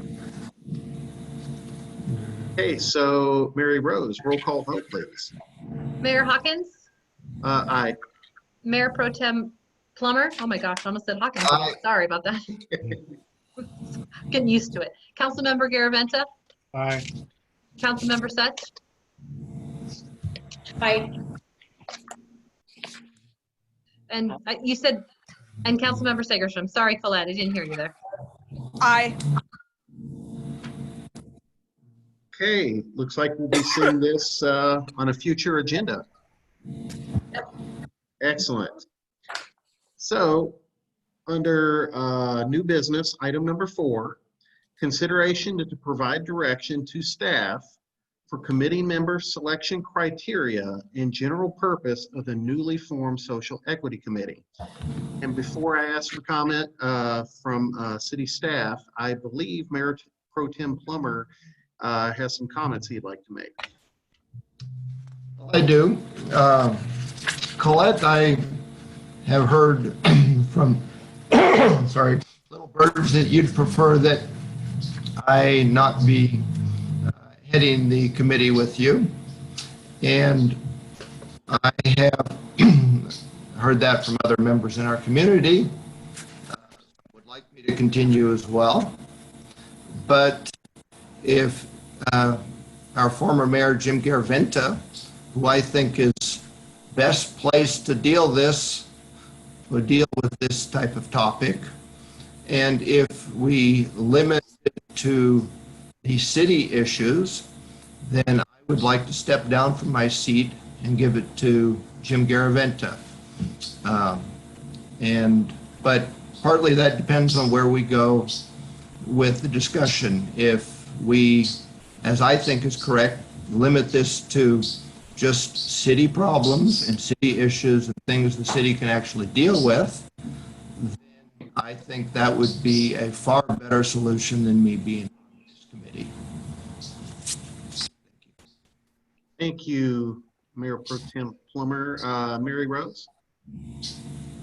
So I'll just introduce the item. Again, this is the last item for consideration for your council. At our last council meeting on July 6th, there were 2 resolutions brought forth in light of the George Floyd tragedy that happened in Minneapolis by Councilmember. One resolution brought forth by Councilmember Such and another resolution brought forth by Councilmember Plummer. The direction at the time of the council was to not approve either of those 2 resolutions, but to in fact create a committee to look at the creation of a resolution that more better identified issues through a community member committee. Staff is requesting a little bit more direction on how that committee should be formed. And historically, committees for the city of Sonora look for city of Sonora residency as a requirement or ownership of a business within the city as a criteria of a member to serve on the committee. So the direction at the time was to allow for Councilmember Such and Mayor Pro Tem Plummer to head as representatives of the council, the committee. And then for each council member to select a member of the community to serve also on this committee. Again, looking for direction on that residency or business owner criteria for member selection of the community, of community members. Also, we've had a little bit of questions from different council members about the general purpose of this committee. Would it be solely to look at the resolution, or will there be other issues that the committee would address? And then also to poll council to look at possible dates and times of when this committee would actually be held. So again, looking at 3 different things, looking at the member selection criteria, whether or not the council, as done by historic precedent of our past committees, to solely be looking at city residency or business ownership in the city for this committee. Again, looking at addressing the overall general purpose of the committee, and then also looking at possible dates and times for when this committee would be held. And at that, I will for the council to address any questions. Councilmember Such. I actually would like to argue that we expand this beyond city residents I know that there's a precedent for city residents, although I think this is too important of a topic to be narrowed to just city residents. I'm on a committee currently. I'm not hearing a city anything. committee, Vision Here, Sonora. hold on just a There are second, people on Colette. that I committee think who are not everybody city is muted residents. So somehow. there's a precedent for that. I also was on a committee before I was a council member, the homeless task force. And we talked for 1.5 years and did nothing because we didn't have the right people sitting on that committee. So I really think that we should expand this and get the very best minds and the very best people on this committee. And Mark, if that means that you, if you are sitting on this committee and we can expand it, I would prefer expansion over, I would prefer that you sit on the committee because I actually do think you bring some value. There is some value that you can bring. But I think it's really important that we expand this beyond city limits, and there's certainly precedent to do that. So that's number one. Number two, the general purpose. I certainly think this was created out of 2 resolutions that the public didn't think really met the moment. And so I certainly think that we would start out by writing a resolution that really that brought forward the voices of those who have experienced prejudice or bigotry or racism firsthand, or wherever there's a violation of human rights. I think which encompasses all kinds of things. It's hard. I mean, I actually think the committee should develop the general purpose beyond that. I don't know that we as a council or city staff should be developing that because it could go all kinds of ways. Forums on racism, racial sensitivity training in all city offices.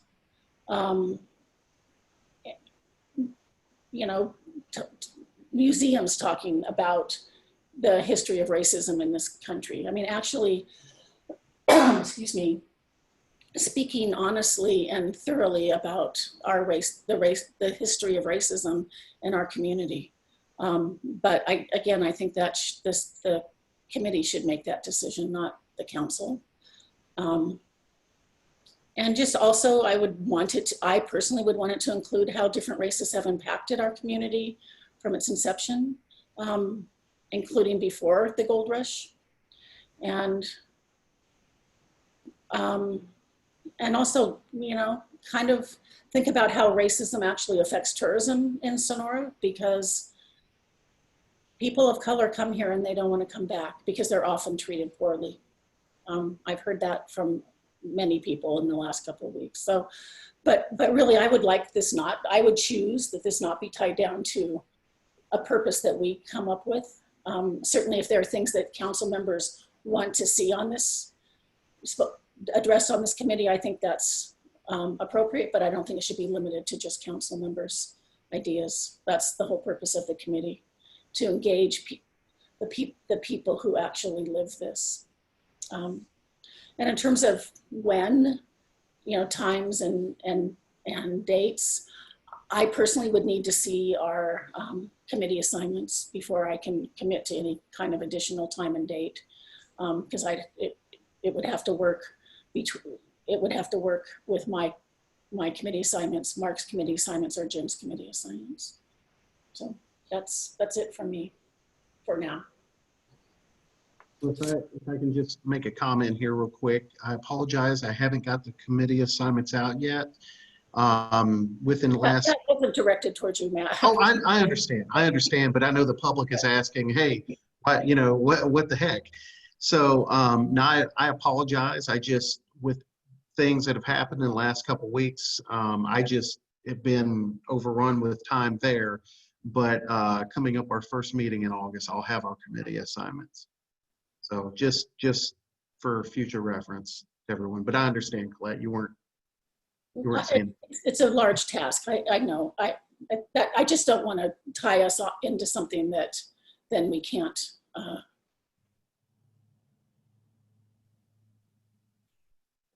I don't want to make a commitment that I can't keep. So that's all. Definitely understand. Would any other council members like to comment? Not right now. I'd just like to hear what the public has to say at this point. Okay. Then I would like to turn it over to public comment. And I guess I'll just remind everyone it is a 5-minute time limit. So. If anybody would like to make a comment other than Nikki Coleman, who's already raised her hand, please use *9 if you're on a phone, or use the raise your hand feature, which can be found under the participant button. Or if your video is on, you can wave vigorously and I'll see you. But I do believe, Mayor, that Nikki Coleman was wanting to speak. I've been looking forward to hearing her speak. So go ahead, Ms. Coleman.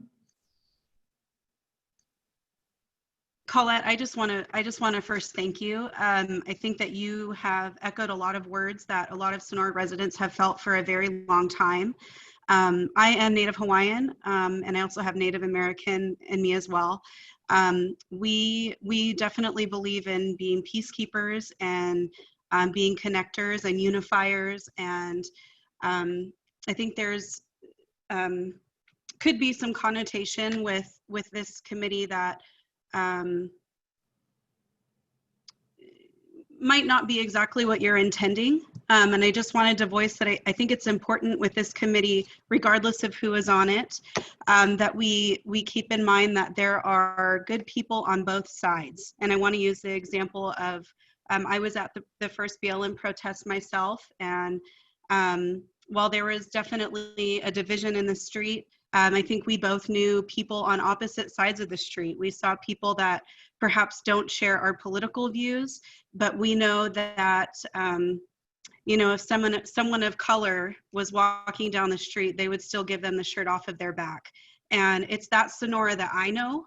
It's those community members in Sonora that, regardless of what political party that they're a part of, I think that is something that our community needs to be reminded of, that we have a lot more in common with each other than our differences. And so I just ask that this committee really focuses on unification and kind of bridging the gap and finding common ground, even though people have very, very different beliefs and different political parties.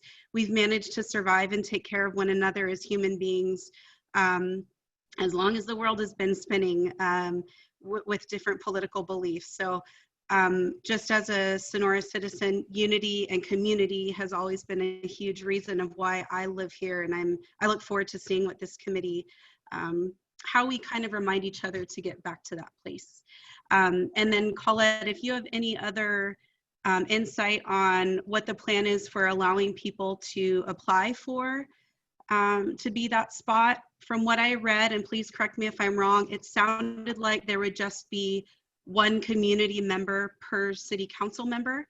I just wondered if there was any room for growth in that area, and perhaps what was in mind for that application process. And thank you guys again so much. Just the fact that this is an agenda item, I feel like it's a huge opportunity for growth for Sonora to step up and be kind of on the right side of history. And I'm really, really excited to be a Sonora resident right now. Thank you. Councilmember Such. Yeah, thank you, Nikki, very much. It's actually not my call about how people apply to be on this. I would actually take direction from city staff and city council.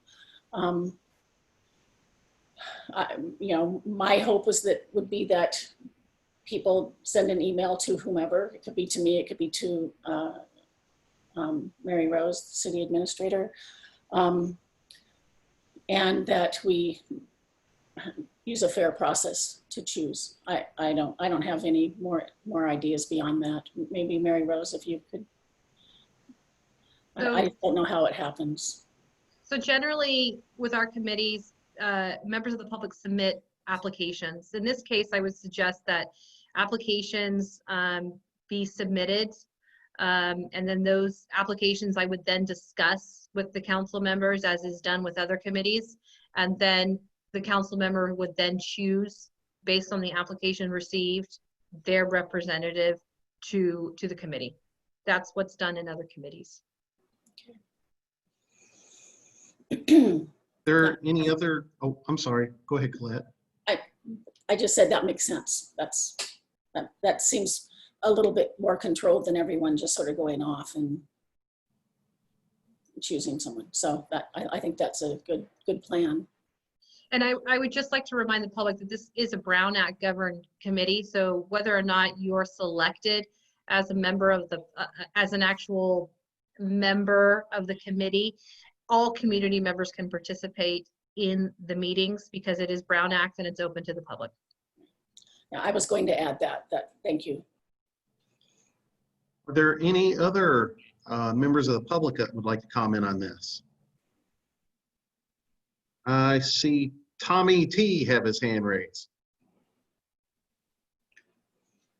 Hey guys, I want to start by thanking you guys for broaching this issue again, and especially for expanding it beyond just Sonora residents, because this is an issue that how the city of Sonora handles this affects more than just direct residents of the city of Sonora. I do have a question about the committee makeup. I thought, correct me if I'm wrong, when the discussion came up 2 weeks ago, that it was going to be a 7-member committee. But if each council person only picks one person, that would be like 4, right? 2 committee members, 2 council members, and then the 2 people they pick. So what would the other 3 come from? There's 5 members of council. I'm a council member also. Oh, so the whole council would be on it, and just the 2 would be heading it up. Yes. Okay. Not hitting it up like that. Yeah. Well, actually, it's 2 members of the council would be on it, but then each council member would pick someone to put on it. Yes. So not all 5 council members would be on it. Oh, but 2 council members are on it plus 5 from the, however we decide what each council member, whoever each council member sends up. So. Thank you. I thought my understanding or whatever it was, interpretation was that each of the 2 council members would pick 1 person. So if you're going to pick 5 people altogether, okay, thank you. Yeah, sure. Are there any other members of the public that would like to speak on this?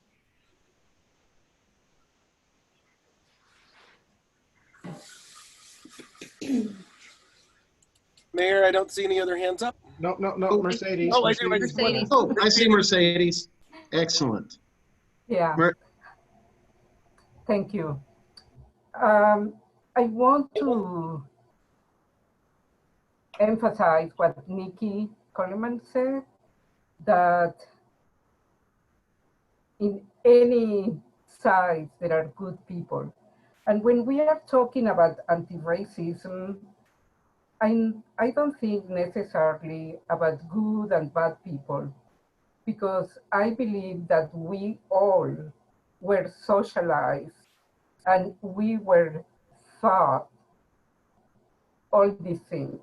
So we can be really nice, we can be decent people, and we still hold some implicit bias. So it is not attacking anybody. It is about the process that make us recognize implicit bias. And that really helps society. That really help business, that really help harmony. It is not about political parties. It is not about good or bad people. I think it is about really facing the outcomes we are seeing in society.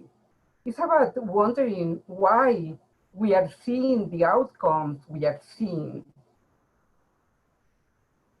So I really commend the City Council for taking this on.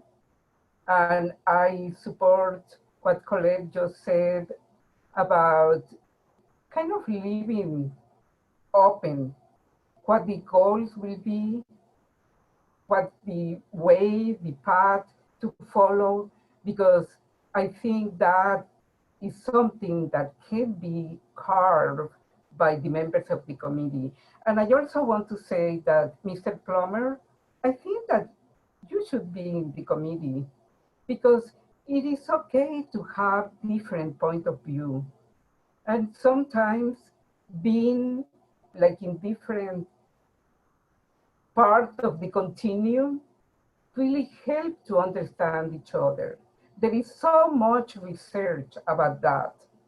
So if we, whatever is in the committee or whatever else can be just listening or contributing either from inside or outside, I think it's really good to have different voices, different point of view, and all the resources we can have, which will benefit all of us. Thank you. Thank you, Ms. Toon. Just so you know, I have been planning on calling you back. I was out of town for the last couple of days, so I will call you back here very soon. Hoping tomorrow. Hopefully we can have a great discussion. Are there any other members of the public that would like to speak? Mayor, I don't see any other hands raised or anybody physically raising their hands. Okay, then I will bring this back to the council. And I'll give some feedback here in a minute, but it looks like Councilmember Segestrom would like to speak. I was just going to say, I have no problem with recruiting committee members from outside Sonora, but I mean, I think whatever the outcome of the committee is, though, I mean, it only applies to Sonora. That's my understanding. I mean, we can't make any sort of grand pronouncements that affect the county, for instance. It just applies to whatever the outcome is, applies just to the community of Sonora. I agree. That certainly would be my intention. Okay, Mayor Pro Tem Plummer. Okay, looking back on our history with the homeless task force that started out with essentially no from the council. It met and met and met, and for all I know, outside of the toilets, which I think are really valuable, really didn't come up with much of anything. I would much prefer to see us approach this, if you will, experimentally, and say, let's limit it to Sonorans talking about Sonora problems.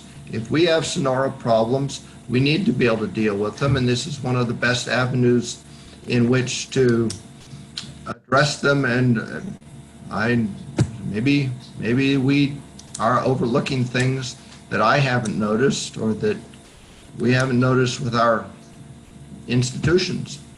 But then, you know, if we find after actually accomplishing something limited and tight and precise that we want to go further and have a sort of a blue sky committee, then we could address that. But I think we'd be better off doing something achievable for here and now. Well, first I was going to address another issue, but what Ms. Coleman said really resonated, and I very much appreciated both that and Ms. Toon's comments. Not to leave Tommy out, but they were really, they touched me. So one of the items in our packet, it says fiscal impact none, but we are talking about staff time for these meetings. If they go on and on for a year and a half, that will have a significant impact, won't it, Mary Rose? Well, yes, it will take staff time to be in those meetings. Yes. Well, anyway, I would propose that we have a tight, concentrated effort initially, and then we can see going further. But accomplishing something with committee time, staff time, and your leadership, Colette, I think is more important than all of the vast possibilities the world offers. Thank you. Councilmember Such. Well, thanks for that compliment, but it's not true. It's not. It's there. More minds actually help. This is not a committee that I expect to go on and on and on. If it does that, then I think it should morph into something else, because staff time does matter. I think to have a city-only committee and then, change it to a, down the road to a committee that allows non-city residents only involves more staff time. I mean, I think the most, the way to achieve the most in the smallest amount of time is to have a broad section of the community, knowing that we're only affecting, we can only affect what we do in Sonora. But there are just some really, really great minds out there who have had a lot of experience with this. And I think it would be a shame to keep their voice from the table. There are also some very great minds we know in the city, but I think that we should have a larger pot from which to choose. That's it for me. Any other council members want to comment?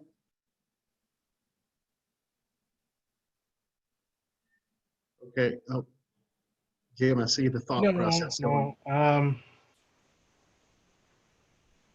No, not right now. Councilmember Such. I just want to say that the toilets didn't come out of the homeless task force. We didn't even do that. That came out later. That was something that had nothing to do with the homeless task force. So just another, it was pretty, and it wasn't the fault of the homeless task force. It was a fault of the design of the committee. And that was apparent within 2 weeks that we didn't have the right players at the table. Yep. And I see Jim shaking his head. We sat on that committee together. Or nodding his head, yeah. I'm sorry, nodding, yes. Yeah. Yeah, we needed county buy-in, and there was none at the time. Or we needed churches, or we needed, yeah. I mean, there are all kinds of people we needed, and we didn't have the power to do anything.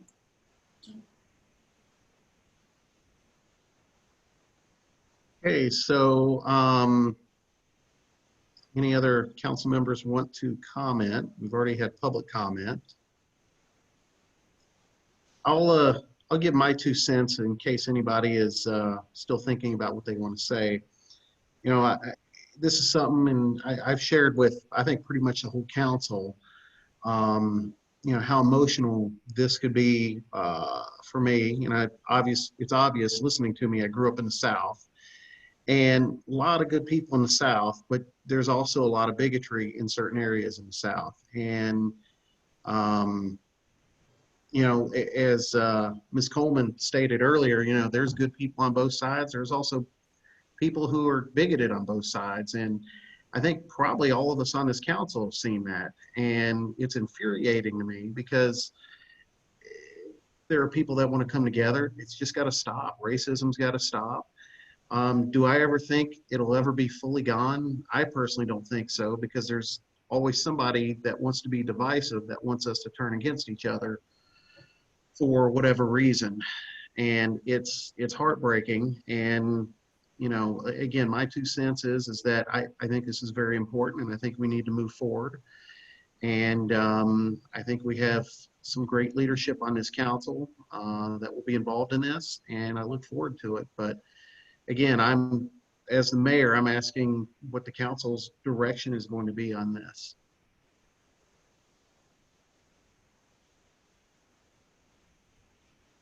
So no one speak all at once. Well, I am going to move to continue our historical precedent and limit, at least for this particular committee, members of the city of Sonora. Is there a second?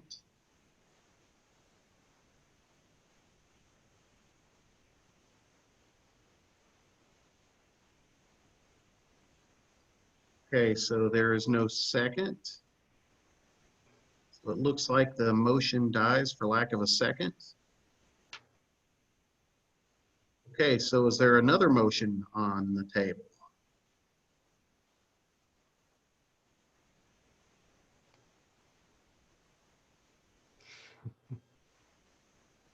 Okay, Councilmember Such. I make a motion to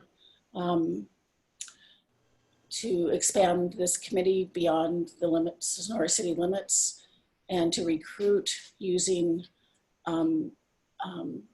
Administrator Mary Rose's suggestion about filling out an application, and then the council reviews those applications to choose the committee members.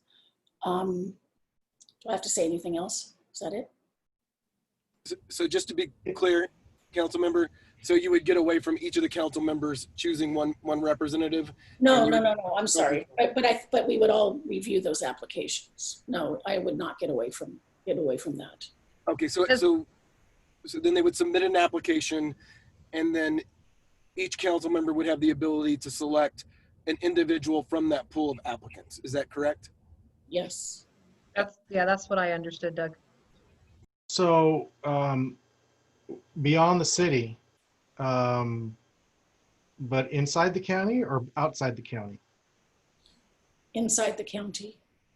Okay, I have a much better feeling of that, because I think there's people that live on the fringes of the city that aren't necessarily city residents that can positively impact what we do for what we end up doing for city residents. Also, this committee will make recommendations to the council, is what I understand. It'd be the council that would pass any action that in the end, that would be the council that passes the action. So, and that's my understanding. Is that correct? Mary Rose or Doug? Yes, that's correct. Okay, so we do have we normally do. Okay, I'll second the motion, because I think there's a motion that's been out there and I'm just kind of rambling. So I'll second the motion as long as it involves only county members at the largest. And the reason I would do that is that although most all of our committees only involve the city residents and city business owners, we have set that precedent with the homeless task force, where we did have people that lived in the county that were members of that. Matter of fact, I think Raj at the time may have not even lived in the county. So I do think we'll get a better selection of, not selection, but a breadth of experience that would come to the committee by opening it up to people from the county. I too am worried that it becomes a committee that was like the task force that kind of goes on and on and on and took staff time like that. So I'm wondering if we shouldn't revisit this, let the committee meet a couple times and kind of develop a scope, and then revisit it with the council and let the council approve of that. That's kind of what my thoughts are. I don't know what everyone else thinks about that part of it. Just so we aren't going off course. Should we take the vote on this and then talk about this, or is this part of the vote, Doug? I think it'd be helpful to take the vote on at least the structure, and then, because I'll have another question because of what was brought up. I do think we'll need clarification as to whether or not Councilmember Plummer plans on continuing. Because if not, if it is going to be somebody else, then the council will need to take formal action on that. So I think it would help to get the bones together before we start putting meat on the bones, so to speak. Okay, so we've had a motion and then a second. So I guess we do a roll call vote. Mayor Hawkins, Aye. Mayor Pro Tem Plummer, Aye. Councilmember Garaventa, Aye. Councilmember Such, Aye. and Councilmember Sagerstrom. Aye. Okay, so that carries 5-0. And then our esteemed counselor, you said you had a question. So as it stands right now, Council Vice Mayor, Plummer would be on the committee. I just want to make sure that he plans on staying on the committee, because if not, then he's made a recommendation, but it would require council action. Or it can be tabled till another day, but if it's tabled to another day, then Vice Mayor Plummer would remain as one of the two selected council members. Okay, I would like to. Yeah, Councilmember Such. Let Mark speak first. Okay. Mayor Pro Tem. Okay. Well, I would like to say that I still think of him as Mayor Garaventa. Sorry about that. But that he holds a special position on our council on this particular topic, in that his life is exemplary of anti-racist, and he holds, so I believe that people concerned about the issue trust his judgment and the positions that he will take. At the same time, I have come over the last 4 years to have an immense respect for Jim and for his willingness to put the interests of the city and the well-being of the city before some of his personal interests occasionally. And that's something I respect a lot. And if he would take it, I would very much appreciate him taking the position. I think that he would improve the committee and be better for the city of Sonora.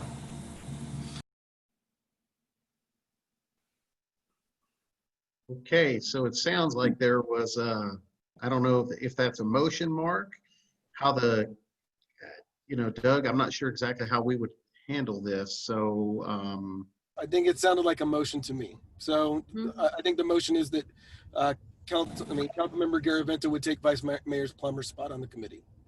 Yes, sir. Is there a second?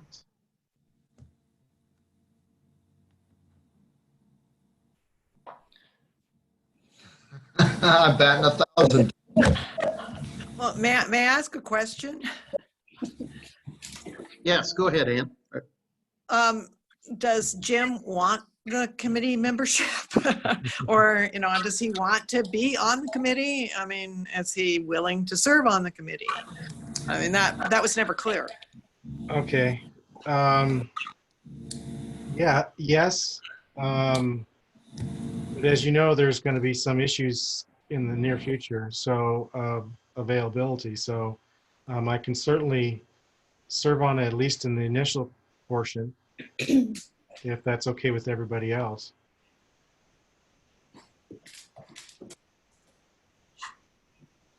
Well, I'll make this comment just for the sheer fact that Jim, regardless of what happens, I've gotten to know you the last decade, even after you first insulted me, haha. And I'm giving Jim a hard time, but everything that Mark said about you, Jim, is correct. And you live a very exemplary life. I've never heard you once judge somebody. You just don't. You just don't act like that. You don't do it. I've seen you be kind, very kind to people that you may have issues with, or issues of how they're handling themselves, and I've seen you treat them very kindly. And regardless of how long it's how long you would be involved with it, I think that my personal opinion is I would like to see that happen. I think you're a very good man, and I respect you immensely, and I'm proud to call you my friend. Thank you. I don't know why you guys are all doing that. Just keep going. It's a fact, Jim, and I'm not the only one in town that says that. There's a good portion of our population that not only supported you voting, but even outside the city has definitely supported you in what you've done. So there are people that believe in you. All right. Well, thank you. So, Councilmember Such. Jim, I don't know what your time frame is. I don't expect this committee to go on and on and on. So if you could help in the formative stages, I think your voice is important. And I want to say to you, Mark, actually, I think I have come to believe that your voice is also important, because you could help us learn how to speak to someone to whom we may not agree. And I think that's invaluable. So if Jim isn't able to complete, I would ask you to consider coming back. So. And I would consider that if we're in a good position to do so.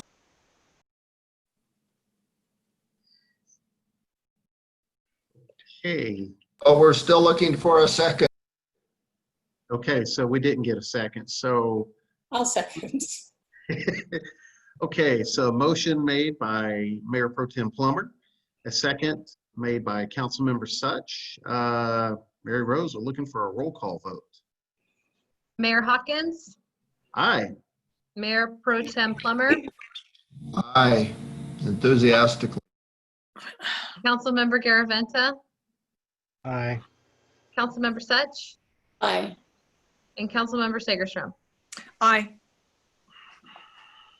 So Mayor, I think the only thing you need direction on now is whether or not you're going to have any strict parameters on the committee in terms of the charter, or if it's going to be more free flowing. And I think, as I heard Councilmember Garaventa say, kind of come back with to the council with a plan of action. No, off. So we would need to get direction on that, since it's been discussed, and then I think we would be good. So what would the council like to do?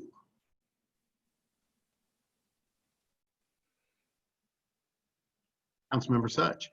I liked Jim's idea about coming back to the council with parameters after we meet, just to rein it in if it needs to be reined in. And, I think that that's wise. Yeah, I think it's a great idea, and I think planning is going to definitely make it a lot better, and that's just my 2 cents. Yeah, I obviously I agree.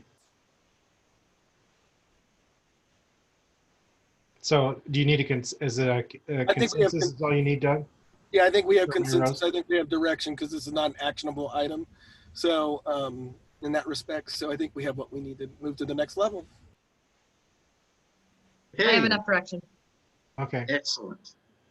Okay, so that concludes the new business. So we've got item I, monthly reports. Item J, communications. It's a certificate for receipt of the CARES Act funds pursuant to the Mr. Mayor, I'm sorry to interrupt. Generally, we ask the council if there's any questions concerning the monthly reports of the different departments. I apologize. Are there any questions for the monthly reports? No, it's nice to see some of the, in Rochelle's report, it's nice to see some of the building activities. People are doing home improvements and stuff, and that gives us more revenue for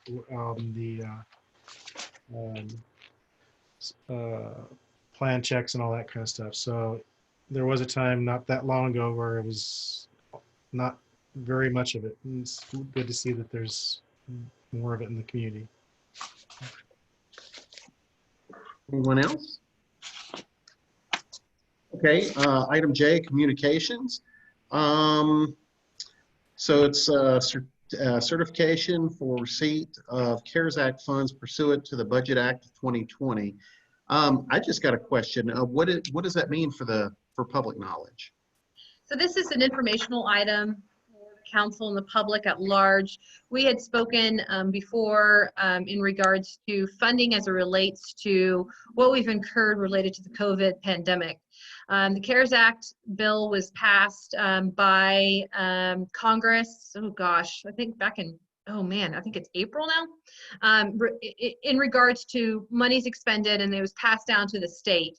The state has had the ability through the Budget Act that was passed by the legislature in June to disperse those CARES Act or federal monies to other local jurisdictions. The county of Tuolumne is eligible to receive CARES Act money. Obviously, they've expended a great deal of money because of the public health department and other issues, you know, that are just county focused. But also the city of Sonora has expended money through our staff time and other capital purchases and so forth in regards to this pandemic. What came out of the Budget Act 2020 was the need to ensure that the city and other jurisdictions are complying with the state and federal guidelines as it relates to the COVID pandemic.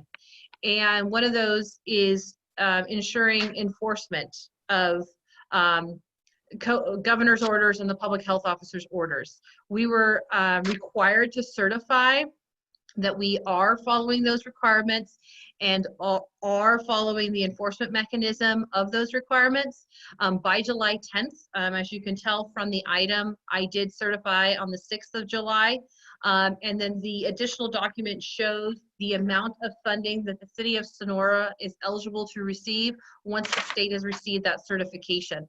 And the amount that the city of Sonora is eligible to receive through COVID reimbursement is $58,241. Obviously, we're going to have to show that we expended that amount of money in relation to COVID expenses. This is not revenue backfill, which is what we at the city and at the county and at the state level are really hoping for from the federal government, but this at least covers some of our expenses that we've incurred since March as it relates to COVID. So this was just an informational item to show the council that we have certified, that we are following federal state guidelines, public health officer orders. We're certifying that we are following the enforcement mechanism and that we are eligible to receive that $58,000. Hey, thank you. So I do have a question. Do we have an idea when that money might actually get here, or is that still kind of up in the air? And Chris, our finance director, if he wants to chime in here, I think it's kind of up in the air. I know we're going to be probably receiving it in September, Chris, October. I have not heard a date when we would be getting that money. So hopefully soon. It could be September, hopefully September, yeah. We have expended that amount of money. Yeah. So, you know, it would be nice to see some sort of reimbursement coming out of the CARES Act funding. We did quite a bit of lobbying through our League of California Cities, through our membership, through the league, to ensure that the CARES Act funding that was funneled through the state, that the cities received a portion and not just the counties. Because we do, you know, we have been doing a lot of staff time in relation to COVID pandemic. So this is, you know, in regards to that lobbying efforts, and we have expended the $58,000, and we are certifying that we're following the regulations, the orders. Okay. Next is item number K, council member department head reports. And I'd like to start with our fire chief, New. She's still on here? Yeah, can you hear me? Yes. Well, good evening, Mr. Mayor, council members, members of the public. Sorry, I've got my radio on as well. So we just had a small fire, so I'm coming back from that. So I apologize if I missed anything. But fire department is moving forward. I did get confirmation on the engine build out for our brand new engine. Anticipation for the SMIL contractor to receive that in the next month to start the buildup of the cab. So that's exciting. We're also continuing our business inspections and completing our second round of defensible space inspections. There are a few grant opportunities that are out there that I'm researching right now for defensible space. So I'll be bringing back anything that might have a possible match. There are some that do not, and we'll be applying for as many as we can to help out with community defensible space programs. So that's all I have to report tonight. Excellent. Thank you. Police Chief Vanderweel. Yeah, thank you. Nothing to report tonight. Excellent. Anything from our esteemed counselor, Mr. White? Nothing more tonight, Mayor. Anything from Mr. Gorski, or I always forget that, or yeah. Anything from Mr. Gorski? Yeah, just I'm still knee deep in our conversion to our new accounting system. That is taking quite a bit of my time, and it's certainly longer than I anticipated. In August, we will be bringing a budget update, and we had hoped that revenues would be on the increase and COVID would be on the decrease, but so far that doesn't appear to be the case. And so we may have to push back any restoration of budgets until later in the year. So, but you'll see that in August. Thank you. Thank you. City Administrator. Nothing more to update you on. Thank you. Councilmember Such. Hey, Councilmember. You forgot Oh. Rochelle. Yeah. I'm sorry. I didn't see her on here. Thank you. Okay, wherever she went, I don't see her on here. No, she's there. I don't see her either. Oh, there she is. Oh, there she is. I apologize, Rochelle. I'm getting used to this. But you're muted, Rochelle. We can't hear you. Can There you you hear go. me now? Yeah. Okay. So I just wanted to give you guys and the public just a little heads up. So the Community Development Department for the county has really cut their hours back, and I want to make sure that there's no confusion to the public. Right, we just received notice that they're going to be closed every Friday, and their hours are only going to be open to the public from 8:30 to noon, and then 1 to 3 the rest of the week. So as you know, our office hours to the public here are 8 to 4 every day. But I didn't want the public to confuse us with the hours that they have. We are here on Fridays as well. So I just want to make that clear. Most of the time, everything's staffed. My mom had hip surgery, for example, this week. So I'm going to be gone, and she had it today. So I'll be gone a good part of this week taking care of my mom. So Kim will be the only one here. So we do flex a little bit at lunchtime, but other than that, our hours are pretty clear to the public, and we answer the phones when it rings also. So I just want to let you guys know that. The other thing is too, we had a lot of code enforcement activities. I know you guys are probably all aware of it. It was a multi-department task and included our Interwest agreement with our building official who helped prepare all the documents. And the property owner was very willing to work with the city, and we appreciate that. It went really well, and they've done a great job up there, and hopefully we can keep people out of there and keep it cleaned up. I'd like to thank Mary Rose for being a big proponent of code enforcement, because it was very helpful to have her strongly behind us as we went through all these endeavors and at the table with the property owner. So we've got some others in the works that have been long-term problems, but as you know, we try to keep that to a minimum, but there are some issues that have to get addressed in the city. So I just want to let you know that. That's all I have. Thank you, and I apologize about forgetting about you. That's okay. Okay, so Councilmember Such said she had nothing? Correct. Okay. Councilmember Garaventa. Just a reminder that there was no TCTC meeting this month, and I did attend the LAFCO meeting on the 13th, on Monday, and we passed the LAFCO budget, Local Area Formation Commission, for those that don't know. So that's it. Okay, thank you. Mayor Pro Tem Plummer. Sorry, nothing further this evening. Thank you. And, you know, I just want to let everyone know that it's an honor to serve as your mayor, and I'm looking forward to the next 2 years. And we're going to get through all this coronavirus and everything else that's hitting us. We're going to get through this together, and I'm looking forward to thriving. So that's all I have for tonight, and have a great week. Whoa, Councilmember, you forgot. Councilmember Sagerstrom. I am sorry, Councilmember Sagstrom. I apologize. Well, it's only my second meeting, so I'll be sure to have something to tell you on the next meeting, okay? I am terribly sorry. I was not trying to exclude you. So but we're glad you're here, and the city is lucky to have you. Thank you. Thank you. Okay, so I will adjourn the meeting. Thank you. Great.